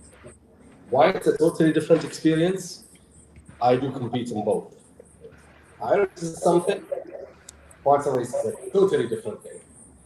Like, whenever you are going into a Spartan race, it's all about you are challenging your limits, getting surprised, testing your limits for the 100 times. I know, guys, you have joined a lot of Spartan races, so you will still challenge your limits for a one more time. Yep. But when it comes into hierarchs, to me, I would consider hierarchs, and I would see it as it's just a nasty training session. Nasty training session. Why is I that? like that. Yeah. Why is that? Because I'm doing the hybrid training. I do train people with that all the time. This is just a bigger session with more audience. It's like, whenever you are to compete in hierarchs, whether in Bahrain, Dubai, New York, it's the same thing. That's what I'm saying. It's just a training session, because it's the same concept wherever you go. But when you go into Spartan, like, for example, the last one, Spartan Race City, I was at the first wave, and I still remember I was running and everything. I was hyping up till I saw the C part. I said, like, what the hell? We haven't agreed on that, you know? And it's like, let's say, The surprise element, isn't it? Exactly. Because, and I have done the Spartan City last year. It's totally different. So that's what I'm saying. When you do it, it's not the same thing all the time. Like, it's always different. So it's an experience that you want to experience all the time. But that one, when we are saying hierarchs, it's the same thing. You just need to improve yourself in that training session. Yep. That's the thing that I'm saying. That's the difference. That's everything happening these days in those part of competitions. That's why Spartan race would remain always different and unique. The only thing I do believe that Spartan race has struggled in it back in time, when they just made Spartan to look like it's too family friendly. You know, by that point, you're talking about focusing on shorter distances now as well, isn't it? Yeah, like, back in time, I really thought about just leaving it. I just want to leave the community of Spartan, and I want to leave the competition itself. What the hell? Like, people would call me captain and beast and everything. Then he just wants me to be there with someone who's coming that will have trained ever on their life. You know, when they focus on a different type of people. Yep. But what I really like lately, they start pulling out again the people who really wants to compete, who wants to hype, who are athletes, who's fit, who's running with a good shape, who wants to run quick, who wants to do like acceleration in the race and those stuff. These little things can affect a lot of things. Yep. If you just want to collect people, you can collect them in 1 month. But to keep the people, you have to ensure that you are providing an experience. And that's what I like lately about Spartan Race. They start focusing on that again, which is, I do believe, the latest one, Spartan Race City, was a good example for that. It was completely different to the previous year, isn't it? It was slightly tougher in comparison to the previous year, especially the wall balls. Last year we did just one, I think. So. Yes, it's tougher. More than that, there are a lot of groups who are athletes. Yeah. You know, don't let me to go to a competition to watch a group who's wearing a funny stuff and those things. You know, I want to see athletes competing. It's a Spartan race. It should be at a competition level. Yep, yep. So, but lately I can see there is improvement in that, and that's the unique about Spartan race, the experience itself. Definitely, I definitely agree with the experience. What about you guys? I mean, Roshan and Haytham, what is it that makes Spartan race unique and special compared to Arabian Mm, Warriors or, OCR Kings? variety of the courses, man. Yeah, Because sometimes you do it in the desert, sometimes you do it in the mountains, sometimes you do it in stadium. Different locations always bring for you different experience. Regardless, it's the same obstacle. It's the same or close in each race, but the environment itself it changes. That's number one. Number two, I believe a Spartan race generally is the only race if you done sprint in UAE and super in China and beast in Argentina, you will still have a trifecta. yeah, It's still a worldwide circle. Wherever you go, you're still getting the same price because it's continuously connected to each other. yep. Okay, that is something else. But the only thing I get from Abdullah now, it's really give me a good idea to share it with Spartan. They need to give people more of a view what happened on the course True. because in high rocks there is a spectator everywhere. So they are watching people running, they watch them doing ski, row, farmer carry, whatever. But Spartan, no one see you only in start and finish line. True. So if there is a way that is they give in each obstacle or near to each obstacle to put some cameras with some big screens, so all people can see how people struggle, how people trying and failing, And the because the others sport, even how to be prepared for it. Yeah, yes, I because the think they sport have. is not our own. Yeah, I think they Say have that when Abdullah. they do that when they had the Greece Championship, they have the yeah. cameras, but mainly only for the elites though, not for the It's normal. only it's only for the judges. It's not for Yeah. of the whole review. No, no, no. It's only for the judges. There is cameras. I agree with you, but only for the judges, just in case of any debate about did he Yeah, pass, not pass. But yeah, it's And not for that's only show for the for elite. everyone. yeah. And it's only for the Yeah, elites, no one else. As I said, there's no view exactly as you said for anyone to actually view the entire race. You see the start and the finish. That's it. Y- Uh, I, with the new technologies coming. yeah.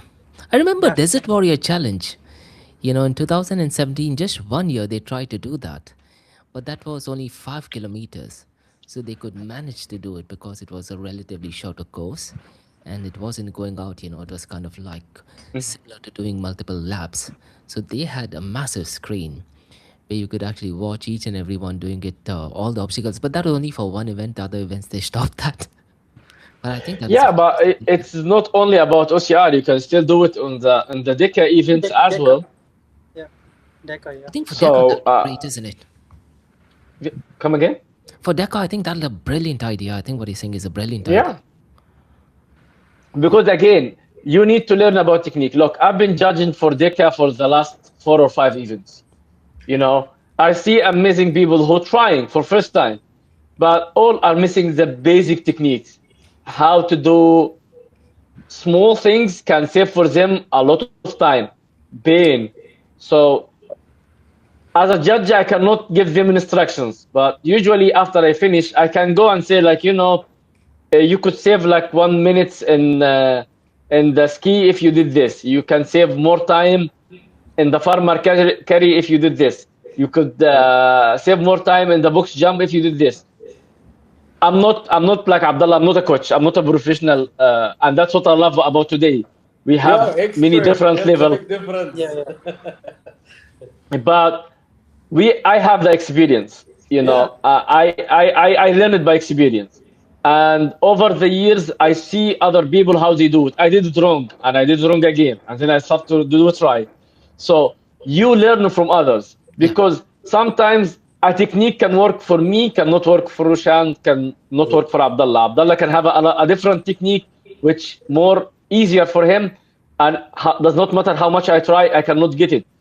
Not because something, but Everyone is different, and the variety of many people, many levels in Spartan can always inspire others to learn something new.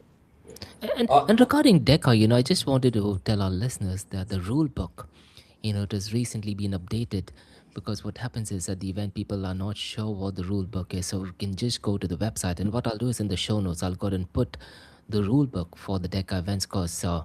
At the Deca Fit, which is at the iconic Coca-Cola Arena, it'll be great, if we go ahead and run through those rules once again, so it becomes a bit easier, isn't it?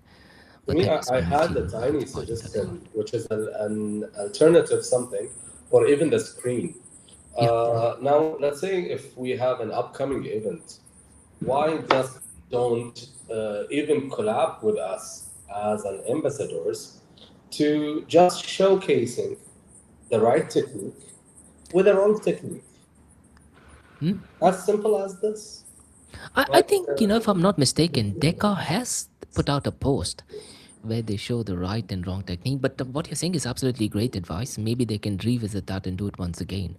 But they did it, I think that was 3 months ago, with the right technique and wrong technique. I think that is brilliant. It clears up a lot of confusion. And if a coach does it, I think that'll be even better, isn't it? So we know the most efficient way to do it, keeping in mind the rule book as well. I think that is absolutely great. Because let's be honest, I'll be clear for one more last time, guys. Rule books are made not to be something that someone reading it, okay? It's boring, But isn't it? the visual things, let's say an Instagram post, that's Yeah. for 20 seconds. First 10 seconds is the wrong way, second 10 seconds is the right way. And today, social media is the main platform to introduce anything into those competitors. Because let's be honest, most of those who wants to join these competitions, they are coming through the social media. Yeah. I So think we they just definitely. want it short and straightforward I think instead it's a of, great idea. for I think what you're saying example, is great. reading in the, let's say, rule book. If you will do this, you need to do it in that way. If you do. But if you are explaining it in a video, even like you don't need even to talk to it. I think it'll be great, yeah. And Right like one you said, is a green screen, wrong one is a yeah, red screen. That's it. And you can even take it with a phone. yeah. I It's think that very is simple absolutely thing. brilliant. Now, before we go ahead and talk about Deca regarding the iconic Coca-Cola Arena, what about you, Roshan? I think before, I always see Spartan as the original benchmark for all these races through the region. It's only from there every other event did come out, like be it the Empire race, because Empire races again by Mo, and Mo was something that isn't it so? It was him starting it as a branch out of his Oze Empire, and all the other races, the Warrior, all the events. I always look at it and I'm like, yeah, as it all stemmed out from Spartan establishing itself as a brand in the Middle East in 2016 or 2015, whichever it was. And from there, as you said, it's just the experience that comes out of it, because again, it's you have the energy, Yeah, the vibe, the music, everything bundled in together makes you want to come and do the second one, as well as you said, the location changes, the terrain changes, everything is exact. It's not the same obstacles. There's probably 50 or 80 different kinds of obstacles, but they're selected based on how difficult the terrain is going to be, and at the same time they try and make it to a point that's not as challenging, where probably you have maybe you drop the number of completion rate, but to a point that everyone's going to be safe at the end of it as well. yeah. But you make it challenging, and it's experience as well. You get the ability, as exactly as Haytham said rightly. You, even if you travel, you're experiencing it in a different country, and you know what you're going to experiencing. But again, the environment changes, the climatic changes, the altitude changes. This is different things that no other sport, no other competition, makes it available to you. High rocks is exactly all the same exercise in the same auditorium, just varied in sizes and depending how many people sign up to the competition. And every other race is only local to the region. The only direct competition we do have in relation to that is going to be high rocks in that level. But Deca, I think has not been given that much of emphasis. It is practiced a lot, but more of road shows in smaller gyms where they're affiliates and they have it on a global state.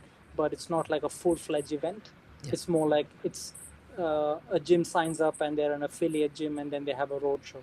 And it happens the same thing. I did a DECA in Scotland. It's pretty much a small gym that does the same thing like we did in Gymnation in Dubai. So it's nothing elaborate like the level where we push it. I hope the one in Coca-Cola Arena turns out in an equal measure, because that's the only way we can do it, where you bring in the hype, the competition level, and make it fun at the same time competitive. There's a higher probability for you to bring it up. There's only, for DECA to grow, because you've seen the success of High Rocks. What's stopping DECA to go to a similar level? Nothing. It's just itself building and putting in the right pieces and building itself into that space. High Rocks happens not as often as you can do a DECA event. If you do a DECA roadshow in every gym, how often can you do one in Dubai? Especially, there's a higher probability of doing it rather than a High Rocks event. Yep, very true. I mean, there are quite a lot of gyms that Spartan Middle East has tied up with. And regarding the upcoming iconic Coca-Cola Arena, how do you guys feel about the event? I think it's going to be absolutely massive as well. I do believe this should be a milestone to be achieved. As Roshan said, the things that's happening lately with DECA, I will just call it as gyms gathering. You can't call it as an event, as the participants are limited. It's not a high numbers, and even the location is small. It might be a lot of events, but as Roshan said, a one Hierarchs event would beat all of these small events. Would beat them in a very easy way. Why is that? The hype. People wants to have that goosebump before entering the place. The adrenaline. You can't get that adrenaline inside a gym. Only if you are gonna take 2 scoops of pre-workout, But going into these arenas and seeing the vibes, the hype, the amount of people who's coming, all of these things together make a massive difference. It's all about the experience, isn't it? Let's be honest, yes. That's why I say the gym things are just a gathering. Like by tomorrow, I can do something in my training center, and I can call it an event. Yeah. And I think, Haythem, if you remember, we did one in Al Seef as well, isn't it? There was one high. Yeah. That was an iconic and beautiful location. Yeah, look, was that I agree. The mile? It was mile, and It there was is mile. one was in Medan, was fit. Fit, yeah. That was outside in of the road, isn't it? 2022. Yeah. Next to Gymnation, if I'm But- not mistaken. Let me After COVID. add to what let me add to what Abdullah said. The DECA tour, which happening right now, it's really good introductions as an event, as a small gym event. It's not a major something. It is just where people can test they can stand. And I think that is the difference between Apex Games and the Hyrox and DECA, because all of them is hybrid racing, but the difference is DECA has 3 levels. You can start from DECA strong if you feel you can push to mile, if you feel you can push to strong, and I think there is someone also called Ultra DECA. I just read about it. I did not see it in real life. It might take approximately 5 hours to complete. Yeah, it's around 21K actually. Yeah. It's like have a marathon when you run it with as a total distance. But in the end of the day, they can give you the chance to test yourself. Yeah. When you go to Apex Games or you go to Hyrox, you need to be ready 100%, because you're gonna die if you are not ready. Yeah. Let's agree on that. But there's something, Haythem, it's right, but on the other hand, let's say, for example, I was about also to mention Apex Games, but I'm just going to recall Hyrox. Hyrox, they do have their affiliate program. Their affiliate programs already has these small events, but they don't even mention it.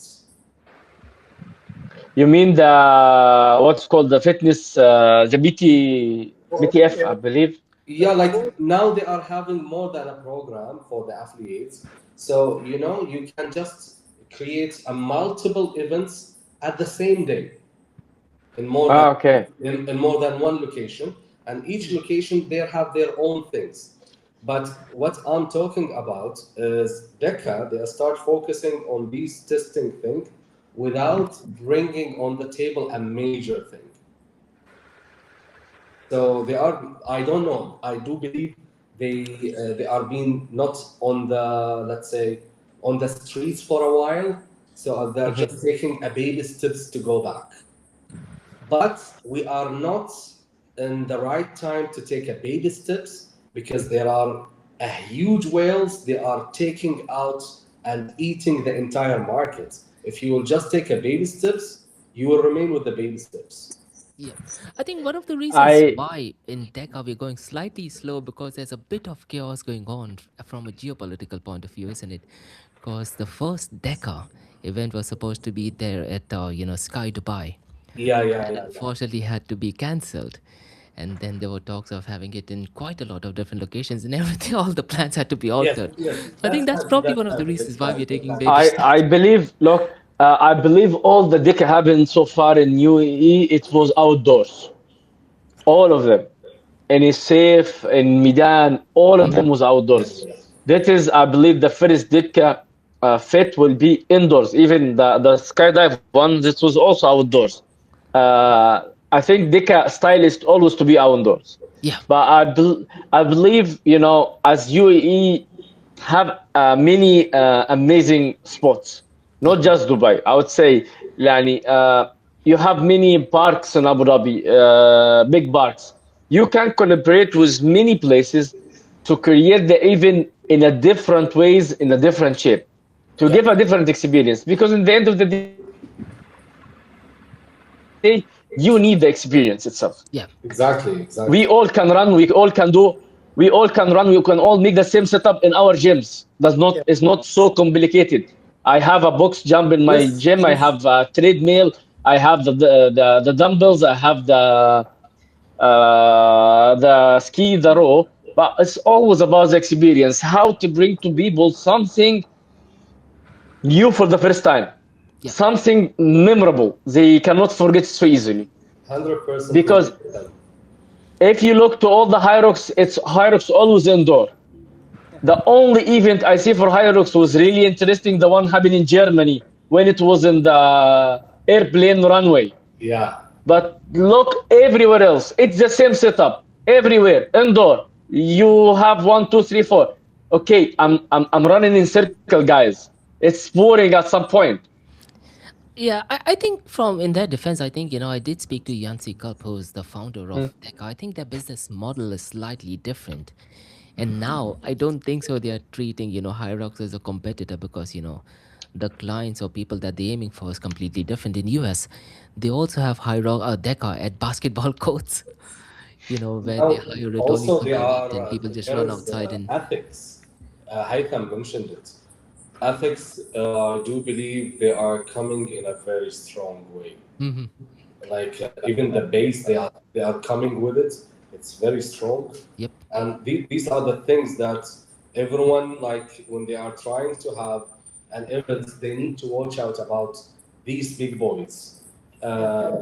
Haytham said a very right thing, as sometimes a one who's competing into Spartan, you might not like Hyrux much, but also people who's, for example, competing in Hyrux, they Yep. might even not like Deca or Spartan much. Like True. everyone, they have their own audience. Yeah, But regarding that, I do have a very, very specific question, and that is at the end. But yeah, circling back to the DECA event in the DECA Fit event in Coca-Cola Arena, and this is a very specific question, and I'll be great to get your input, Abdullah, because I did see a post where you talked about I think it was rowing, and yeah, you talked about pacing. So this very specific question is, and this is regarding the DECA Fit event. What message do you have for athletes keeping pacing in mind? How do they go about doing the 10 zones and also keep focus on the 500 meter of run? And this is connected to the post that you posted, isn't it, regarding rowing? You talked about pacing. So how important is pacing for the upcoming Dakar Fit event at the Coca-Cola Arena? I would say pacing is the tip to compete at any competition on this planet. So we do. People they think they would always give their best when they do their performance in zone 4 or 5. But guys, the secret weapon is there on zone 2. You got to be smart when you have to train in zone 2 and when do you have to train in zone 4 and 5. Because if you are doing, let's say, a preparation for DECA, and you would always think that you are going to be tough while you are training in zone 4 and 5, by reaching the event, you will just be burned out. Yeah. That's the thing. So the plan that you are setting it is need to be solid, and you know when you have to raise up the volume, and you need to know when you deload. That's the most important, because it's not just about pushing all the time. You have to focus on the recovery. You have to focus on the deload. Your muscles have limits. You need to listen to that as well. So let's say the main tip I'm gonna say it when it comes to rowing or any one of the exercises that people might face it in DECA, pacing. You need to know what's the type of your body. Is it a high acceleration, or it's something that, let's say, goes based on let's say a same rhythm all the time? Like some people, even I'm going to give the final example on running. If you notice, some people, when they do a three, let's not say a 3K is too short. Let's say a 10K. For some people, you will see that their first K and their 10K were the same pace. And you would notice that some people, their first 6K are faster than the last 4K. And there are other people's, their first 6K with a pace, their last 4K with a faster pace. It's all about what's your body type. How you would know it? Two ways. You either train with an expert, or you just keep trying here and there. Yep. That's the thing I can give it as a tip. And now I do have a very specific question regarding AI. But before that, Roshan, why don't you tell us what is the best advice you'd like to give regarding pacing? And let's see if the answer actually matches with what AI tells us regarding pacing for DECA event. Yeah. I think, as Abdullah said, I think when it's about building your engine room, primarily you, at the end of it, it's the VO2 max that you start working on a day-to-day basis. And as he rightly said, it's you're making sure that you're staying in your zone 2 as part of your training aspect of it. And once the engine room goes in, where um, where you need to put in your effort. And most of the time what happens is a lot of people, especially in the first lap, as soon as they start seeing the start line, they go ballistic, because what do you have the cameraman at the start line, and they want to be in the picture that goes in start. And what happens is they're the first one, and then you find the remaining people lagging behind. It's like, okay, what's up with this guy? But that's the whole aspect of it. Some people, depending where they stand and where their mental space is, they go that way. But primarily it is to make sure and calculate the entire endurance. So where the start is, what the end's going to be like, and accordingly try and say, what, the first couple of maintain a steady pace through the running to make sure that's consistent. And because every station requires a certain amount of effort, and that effort, what happens is it'll be, again, as Abdullah said, it's going to be, some of it's going to be a strong point, some of it's not going to be a strong point. So some people might struggle with the box jumps. It could be an injury, it could be so many other things. So the cardio aspect of it is going to be a recovery zone. If you take into DECA point of view, your running is going to be a recovery. and everything else is where you're going to go completely go all out. So same way, if you're doing your row, your ski berg, those are the aspects where you're recovering at the same time. So it's not trying to pull and drag and exhaust yourself, but doing it with the right amount of force and then recovering on the way back, because it's going to be pulling you back. So it's your rest motion, and then you exert again. So it's getting those biomechanics in order, understanding the body and doing the calculations that way. So you're trying to know how each station works. Yeah. And the most effort is going to be in your farmer's carry. It's going to be the assault bike. It's going to be your push and pull sled. Those are the things that's going to require it. And then the end of it, the burpees with the ram, or the dumbbell, whichever it is going to use your thing. So making sure you have enough gas in the tank through and through, and that only comes from knowing yourself. And that's why you need to, my thing is, run your training modules as well as simulation, so you know your body. Yeah. No one else can give you a formula for it. The formula could be consistent, but it's to identify where you fall in that formula. Yep. What works for me might not work for Abdullah. Abdullah is going to be ahead of everything because he does it day in, day out. We probably do it 3 or 4 times a week in comparison to him. He trains himself and he trains other people. So he has understood his body. He understands his clients. And it's going to be for George, yourself, Haythem, myself, it's going to be all different. But once we do it on a repeated, you know how you're going to pace yourself. So that's my take on the matter. Just know where you stand. Take it easy. Train your cardio levels. Build your engine room on a day-to-day basis. At the end of point, you will know where you stand in your O2 levels. Where you're able to have a conversation. Take it easy. Have fun. And you'll get there. And you'll do the best time that you can. Push where you have to. And recover where you have to in the race. I might not get the right answer for basic. And this is where standardization helps as well, isn't it? No, I think it's great. And I was just saying that this is where standardization helps as well, because you can measure and track your performance, because it is the same zones, same weight category as well, isn't it? Yeah. What about you, Haythem? Are we guys okay with the time? Or do you want me to cut it short? I'll try to cut it short as much as possible and try to wrap it up. Haythem is sleepy, right? It's been a long day, man. It's been a long day. So I'll try to wrap it up in the next 10 to 15 minutes. But what about your take, Haythem, regarding pacing in DECA events? I would say, as I start to say from beginning, always use a run as a recovery. That is your point when you need to understand that is you're gonna do a very intense workout in a very short of time, which will elevate your heart rate. So pacing yourself is a very important thing in all the hybrid activities. Whatever race you are doing, including DECA as well, you need to pace yourself. Don't start so fast, don't start so slow. Just move as your body can divide all the energy for the time you set to yourself, because it's important also to put a target. Does not matter if you exceed it with a little bit, but you had, and each one should have approximately time in them head to finish this event. That's how you control your energy all over the course. And in the end, I know people will have a very good experience, but let's see. It's gonna be fun. I think it's going to be absolutely iconic. Now let me just quickly check, if our ambassador knowledge matches with that of Fire AI. And if we can give just a one-word answer, that'll be great.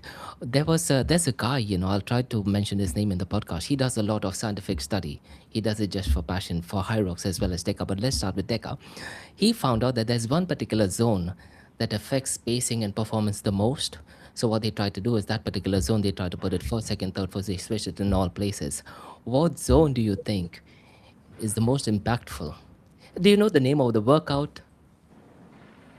What is the second zone? I think that is rowing. Zone 2. Second zone is rower. Rowing. No, it is 500, not rowing. 500.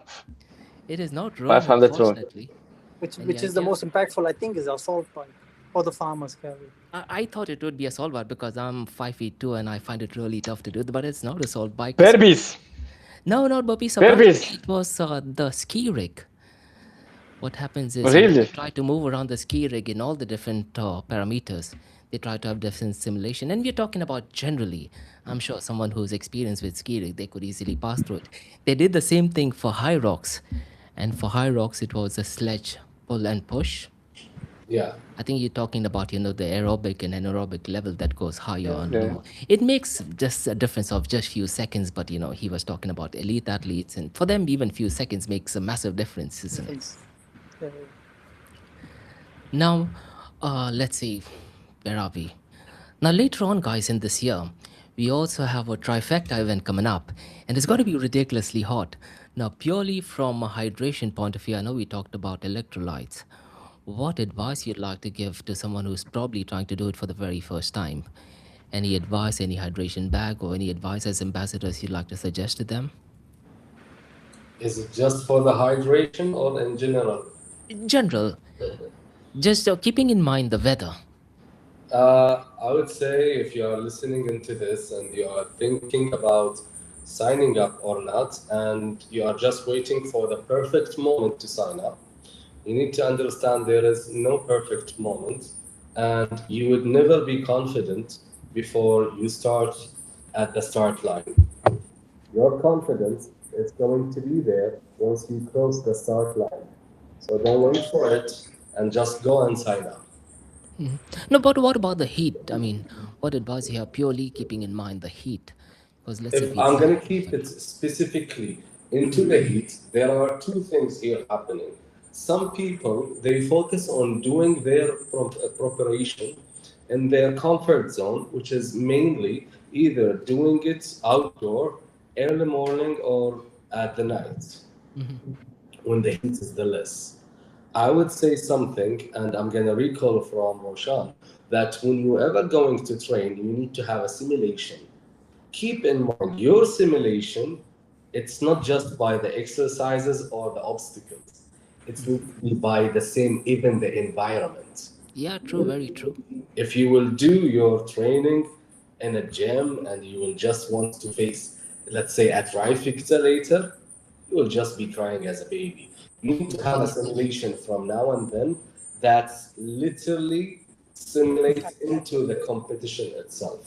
When it comes into the outdoor run, sand run, those stuff, all of it, it should be there. Not all the time, but let's say if you have an 8 weeks preparation, at least you have it there for 2 times, I'm going to say.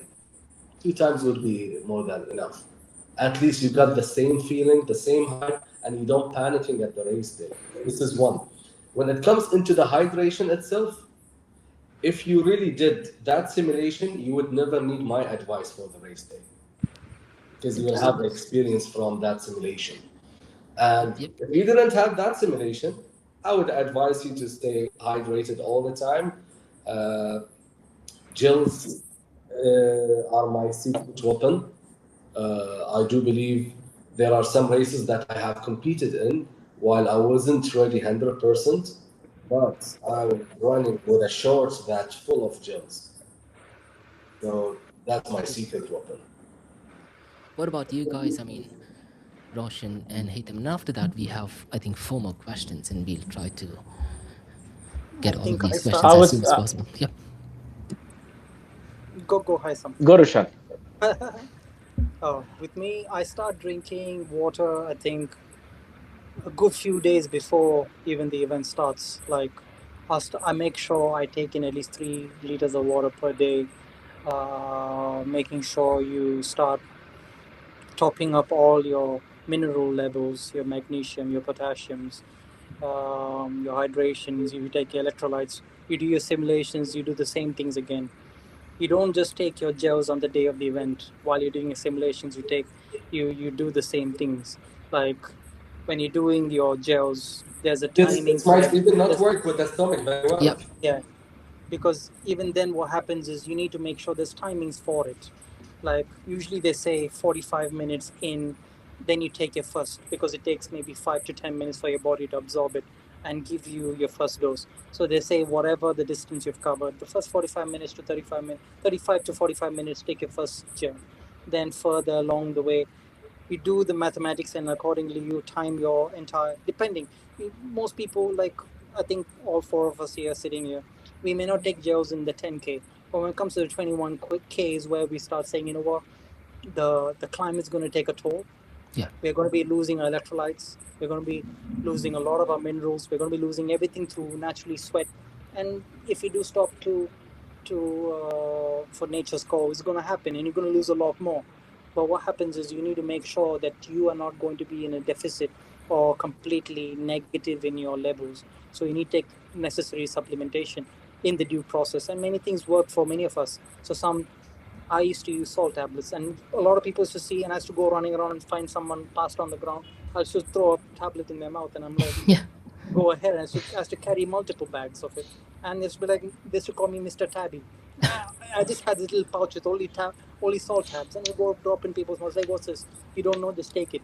Half people don't even know what a salt tab is, but Yeah. that comes with experience. That comes with research and trying to find out the ways to stabilize the body when it's been put through a certain amount of trauma and dehydration.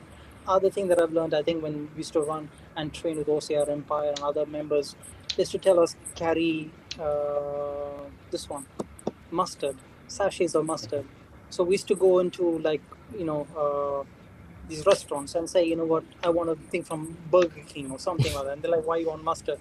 I'm going to put it on my burger. Like, really? No, it's to just keep it. So otherwise you're going to carry an entire bottle. And who's going to walk around with a 200 ml bottle of mustard while you're running a race? So try and collect. So that's another quick tool that we used to do. And Yeah. as soon as you feel cramps coming in, bite it open and just go at it. It tastes horrible, but it's going to help you. It's going to get Yep. you over with it. Another thing that I would recommend is I used to carry deep heat. So as soon as I start running, I have to apply it on my legs when I know I'm going to start cramping. So probably in 13th, 14th kilometer, I'll give a dose especially on my quadriceps and my tri and my hamstrings. Just make sure, not anywhere close to the private areas where it's going to burn, but just make sure you're in the safe zone, and make sure you can pull yourself through that. And a lot of people that I used to run with, when their legs completely spaz out, we should just give them a proper, a hard finger into the joint, Yeah. making sure that your lactic acid is not going to be completely making you feel like a completely stiff where you're just walking like a robot. But you need to really get into the grooves and rub it in, along with, if you have your DP, it helps you. So it's like having this emergency pack in your little sachet, or this fanny pack, just making sure it has all the essentials to run you through. And if you have your electrolyte drops, Yeah. drop it in the water when you have your hydration stations. Gives you the electrolyte pump when you need. So these are the must. You may not get it, you may not need it, but I would say it's always better to be, safe than sorry. So carry salt tabs, mustard. Start drinking a good week before the event. There's so many things you can do. Some people say take ginger shots, lemon Yep. shots. They say beetroot juice. So Along many with things. mustard, pickle juice Yeah. is something what a lot of ultra Yeah, athletes also they take pickle juice. nitric acid. Yeah, So a lot of these things people need to do, and you eat it, you be scared because your urine's going to turn red when you have that much of beetroot, but it'll help you in the long run.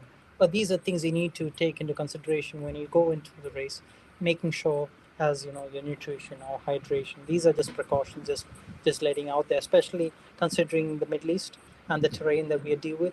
These are must-haves, and yeah, best of luck with the Trifecta in November. What about you, Haytham? Any advice to manage heat towards the later part of Man, this year? And I just saw I an think article. It was saying that even in December, it's going to be ridiculously hot this year. yeah. I think Abdullah and Roshan cover all the aspects absolutely 100% and always. I would just say, as we live in a hot country and we are already in summer, make the hydration tablets part of your daily routine. Just Yes. one tablet every day in the morning, just to stay hydrated all the time. Because anyway, with a sport or without sport, you are sweating and you are losing all your important Minerals. minerals from your body. So it is good always to to train your body to have it on a regular basis. That's as simple as it can be. Other things I would say, use the simplest energy things like gummy bears, piece of chocolate, something. Yes. You know, you don't have to always carry gel or something really expensive, because sometimes sport can be really expensive things. But I would say just use the banana, the most natural thing for banana.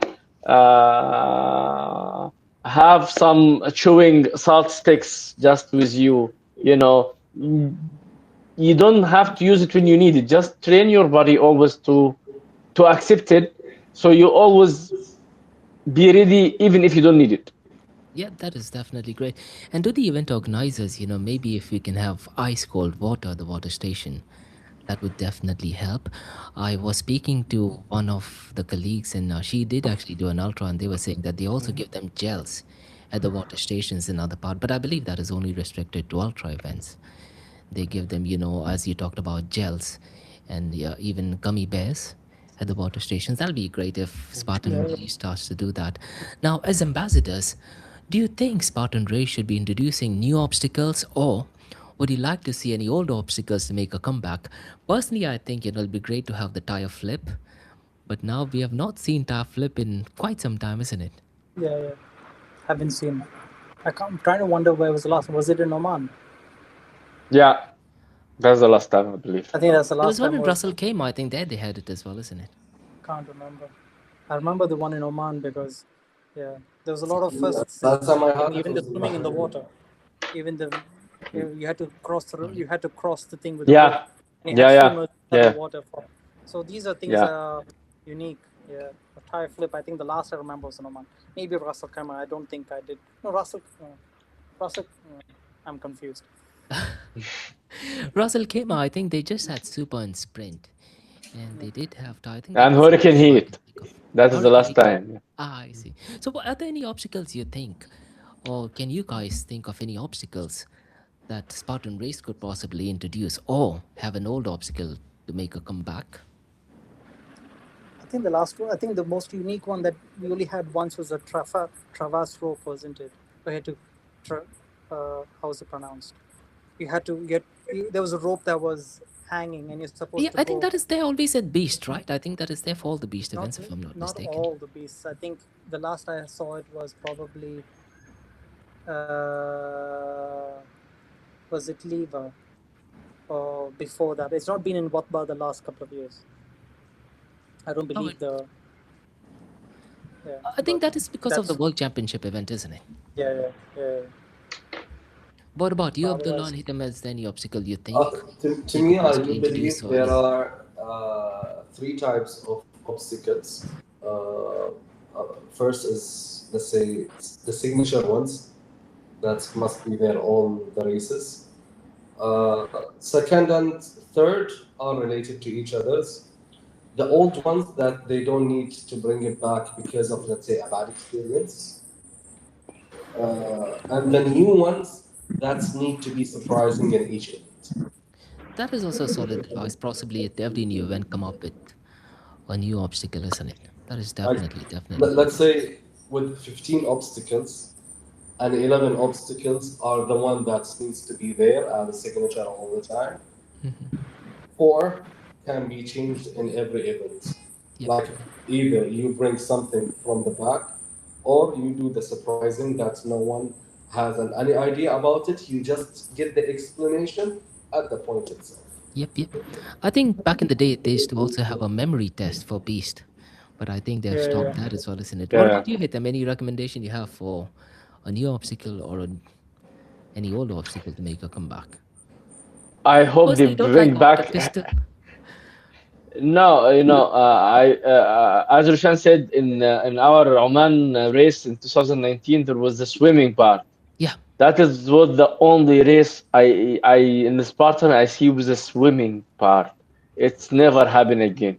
It's always against the water. I don't know, especially some races being in desert, so they can make artificial water. like brain freeze obstacle, Oh just yeah. ice. That would be a very cool down. I That A Yeah. absolutely that very love that time, I obstacle. It just guess refreshes the your body and first mind, race isn't it? was in Bahrain. We had the swimming part and crossing part inside the sea. Oh, nice. Like the one that happened at the beginning, I would say the first 2 years that happened in Bahrain was epic in a very crazy way. Like, the ultimate level, it Hmm. was this much. Then we realized that it's to start reducing the level of being hard into medium. Then it's into easy, now it's jumping into medium again. So it was crazy when we had that part, which is you need to go inside the sea for a while and those stuff. And the weather was cold by that time. It was crazy. Excellent. Now, I do have a question regarding the World Championship event. It is taking place on the 19th till the 22nd of November. Now, what are your expectations of Spartan World Championship for this year's event? And then I do have one follow-up question, or rather two follow-up questions regarding World Championship events. I Me, I think would say, yeah, I would say nothing really because I don't know why I have no luck with the world champions. I have tried to join it too many times, and every year something came out, something came out. hopefully this year you get to show up. I think the This Al year Matha I'm venue is planning to brutal as well, isn't it? do.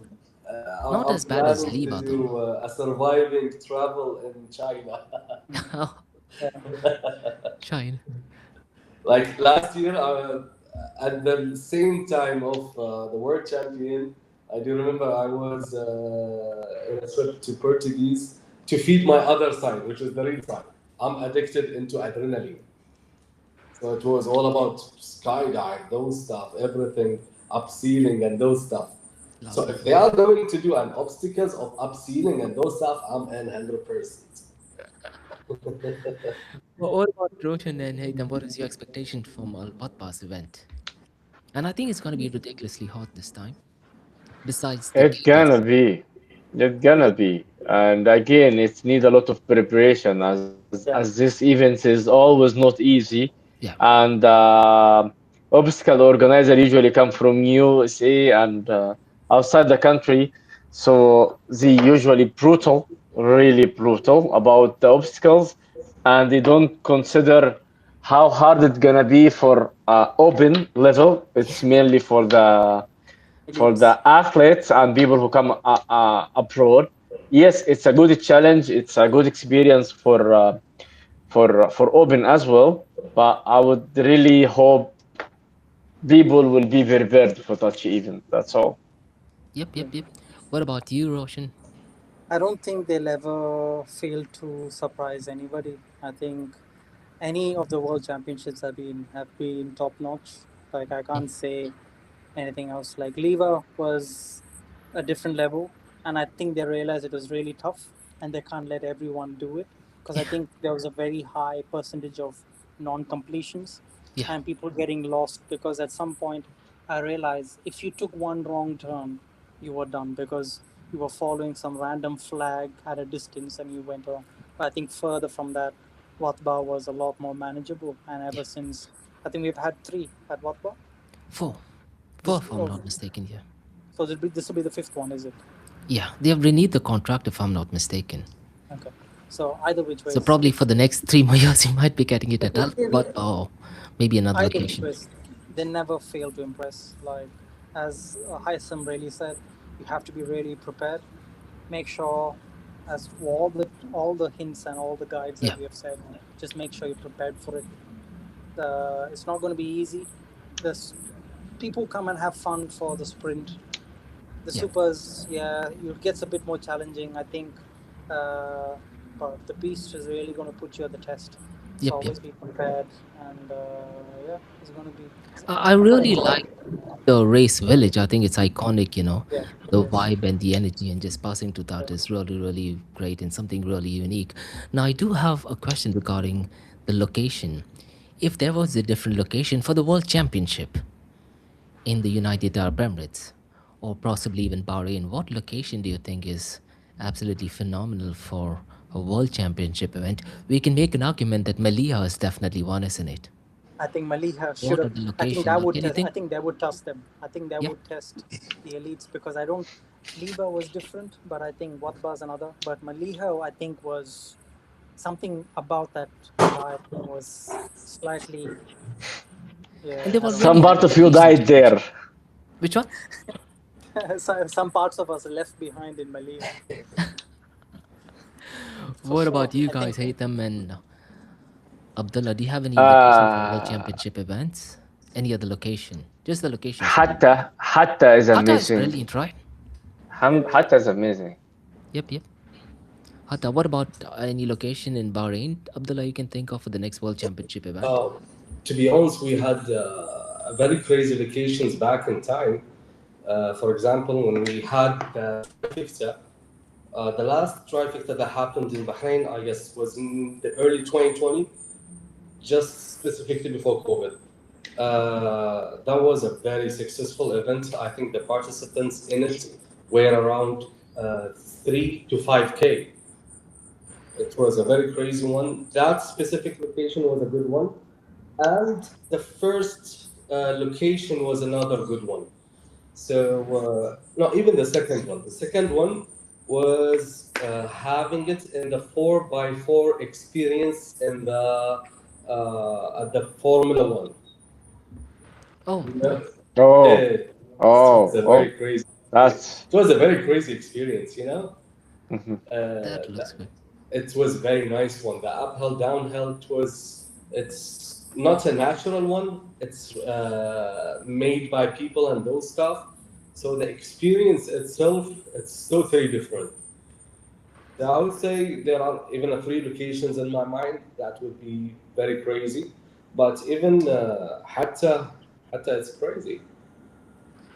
Now, guys, listen. We are in the world of artificial intelligence. Now, I use Gemini. I'm not sure if you guys use Gemini, and they've been listening to our conversation, and they have come up with one question. Mind you, this question is not by me; it is by AI Gemini. And the question is: if you were to start your own OCR, what would you call it? And question is only for you guys. It's not for me.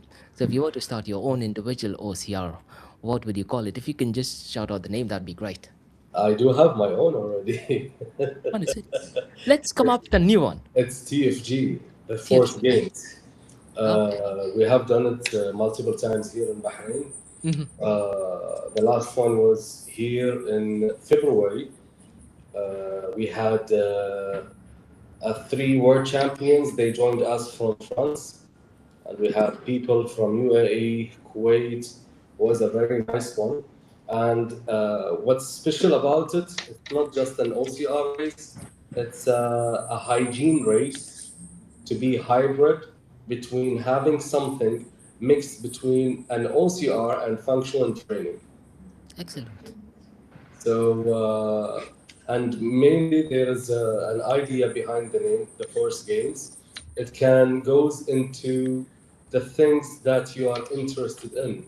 Like there are some events that even if you are into it, like into the brand, you just will not join it as it's not for you. Why is that? There are some events there almost for the runners. There are some events for those who's focusing on the functional training with less running. Like there are multiple types of events. Currently, for the last 2 years, we have picked the first place as the best event in Bahrain. And inshallah, by the upcoming time, we will have it in the GCC. Perfect. What I'll do is, the Inshallah. show notes, I'll definitely go ahead and mention that. What about Roshan and Haytham? If you can come up with the name of an OCR that you guys would do, what I'll do is, I'll try to mention that in the show notes as well. You never know, some of the investors you'd like to go ahead and sponsor those events. Yeah, yes, Haytham. Unstable athletes. Unstable athlete. That is interesting. That is absolutely interesting. What about you, Roshan? Over my head, I can't think of much. It would be one of those traditional cliche terms like endure X or something like that. Did you say endurance X? Or just X? I just heard just X. I was like, wow, do you want endurance. endurance? Okay, I thought he's that is mentioning excellent. Endurance. Now, I do have one final question, and we'll try to wrap it up with that one. Now, guys, one thing which I've noticed, particularly with some of the OGs in the Spartan race, is that the moment they start doing hybrid events, like Deca events for that matter, or let's say High Rocks, or Apex game, or Primal Race or Turf games, they have completely stopped doing obstacle course race. Now, me personally, I'm passionate about obstacle course race. So, as ambassadors, what message do you have for some of the OGs who used to do a lot of Spartan race? And the moment they've started doing hybrid events like Deca events, they've just completely disappeared. So, what message do you have for those guys to maybe come back and start doing obstacle course races? Uh, You want to go first? Look, I will tell you. I will go first. Once you go indoor, it's more comfortable. You know. So I would say to these people, it is time to be again uncomfortable with being uncomfortable. Sorry, to be comfortable with being uncomfortable. So you need to come out, play with the dirt, enjoy the sun, and test yourselves. you know, Yeah, because I do fi- chat to some of those guys often via Instagram, and I always tell them, and they say that yes, I would definitely will do that, but at the last moment, something or the other comes up, and these are some of the OGs. They've been doing obstacle course race at elite level, but now they are focused very much into hybrid events, which is great. I think High Rocks, has definitely taken leaps and bounds ahead. What about you guys, Abdullah and Roshan? See, there is one thing. This If is we will take it by the time only to the period, OGs of Spark Race. Yeah. okay, if we will take it by the time period, it will all depend on the options that are available on the table. So 6 years ago, 10 years ago, the only option that you are going to have it is Spartan race. Okay, so by that time, there is no other option. So to me, I'm always gonna, I'm talking as a trainer, when I'm talking to anyone, to make them love the sport itself, not to love what I'm training the people, is to tell them, try to experience most of the sports to find out where do you find yourself. So mostly they have lifting it. I might not be with Haytham at this time. It's not just because it's comfortable, more than it's they're just find themselves. Because if we like a Spartan, we can't just push everyone to like Spartan. They might just find themselves in something else. And by that time, 10 years ago, when they used to be the OGs, there was no options for them. Makes sense. But what advice you'd like to give to them? I agree with what you're saying, but if you were to send them a message, what message would you have for them? What you're saying definitely makes a lot of sense. Because look, I know some of these guys, and there were some really good athletes. I'm not sure if you guys know even VJ Jones, who's like, the champion of champions. Even Ryan Atkins, they have kind of stopped doing obstacle course races. Or there's another legend called as Mark Beatrice, who I think if he does High Rocks, I wouldn't be surprised if he wins the championship. So those guys, they are not doing obstacle course race anymore, even Ryan Kempson. Or even George Grew from UAE or Simon Pepper. What advice you'd like to give to them? Those athletes to come back and start doing obstacle course races. It would be hard, isn't it? Because trying to understand what was the reason why they stepped away would That's what's the whole aspect of it. Because I think, to be real, I think a lot of them left for political reasons. That was one of the main reasons, as per what we believe. Because let's be fair, one of the reasons why the community broke itself was political. But at the end of it, I think I'm not sure why Ryan Atkins. I think Ryan Atkins, his family started. He had a family, so I think it was a more family decision, because until then, him and his wife were pro athletes, and then they decided to start a family. And I think they took a back burner. I think they might take a break for a few years till about the time that the kid's a bit older, for them to go again and start doing 100 races a year, or him having to do how many miles can he do in 24 hours. I think it would take some time for him to get back to the same spirit. With others, I think I still follow Simon Pepper. I see him doing Yeah. amazing work with Cookie, like amazing. They're still at it. Where whichever part of the country they're in, they go full power. It's Yeah. amazing to see what it is. I think such brand ambassadors are missing, and where people look up to them saying, they've really pushed the limits of OCR at that point of time. As Abdullah said, there was a few competitors back then, but these guys, they nailed it at that level, and it would be amazing to have them back because it would do so much greater for the brand. At the same time, I think it motivates us as well, where we are the OGs of the remaining lot. How much more can we push to represent the brand? Bringing them back would also take work, but also talks about how much more we can inspire more to join, Yeah. rather than trying to bring back the old. But there's a lot more that we can bring in because there's younger blood, there's a lot more passion. The other ones, they will come back and they're going to bring back. I think once they come back, I think there'll be huge loads of people coming back as well. But Yeah, especially if you again, have people like George Crew, yeah, Tariq, and yeah, Stevenson. These yeah, guys are some real bad boys, and bad boys in a really bad positive way. boys. Like Yeah. they did really well. It was fun watching them do it as well. Yeah, yeah. Yeah, They started with Spirit Level, and they used to wear some really yeah, iconic T-shirts, and they were like badasses. Even Garda, I think yeah, she's also an iconic person, isn't it? yeah. I think the last time I saw her do Spartan was in 22, but she's gone complete high rocks at the moment, Yeah. which is and again other hybrid competitions. But hats off to her. I think it's what they're doing is absolutely great, but it'll be great to have them back in the OCR It's pool. Yeah. one of the things that I notice it with those who's competing on the, let's say, elite level, or they are the OGs of any competition. Most of them, they just don't do it as out of passion more than True. it's a career. Yeah. So as long as they can't have something in the return for their career, they can't return to it. Why is that? Because let's be honest, if you are going to compete, it's very costly. Like Yeah. your trips, your recovery, and everything. And I do believe when everything is available again, it's so easy to bring them back. So I know it would be very nice to put an, let's say, advice or a message to pull some OGs back, but I do believe it's require more than a tip. True. Totally agree.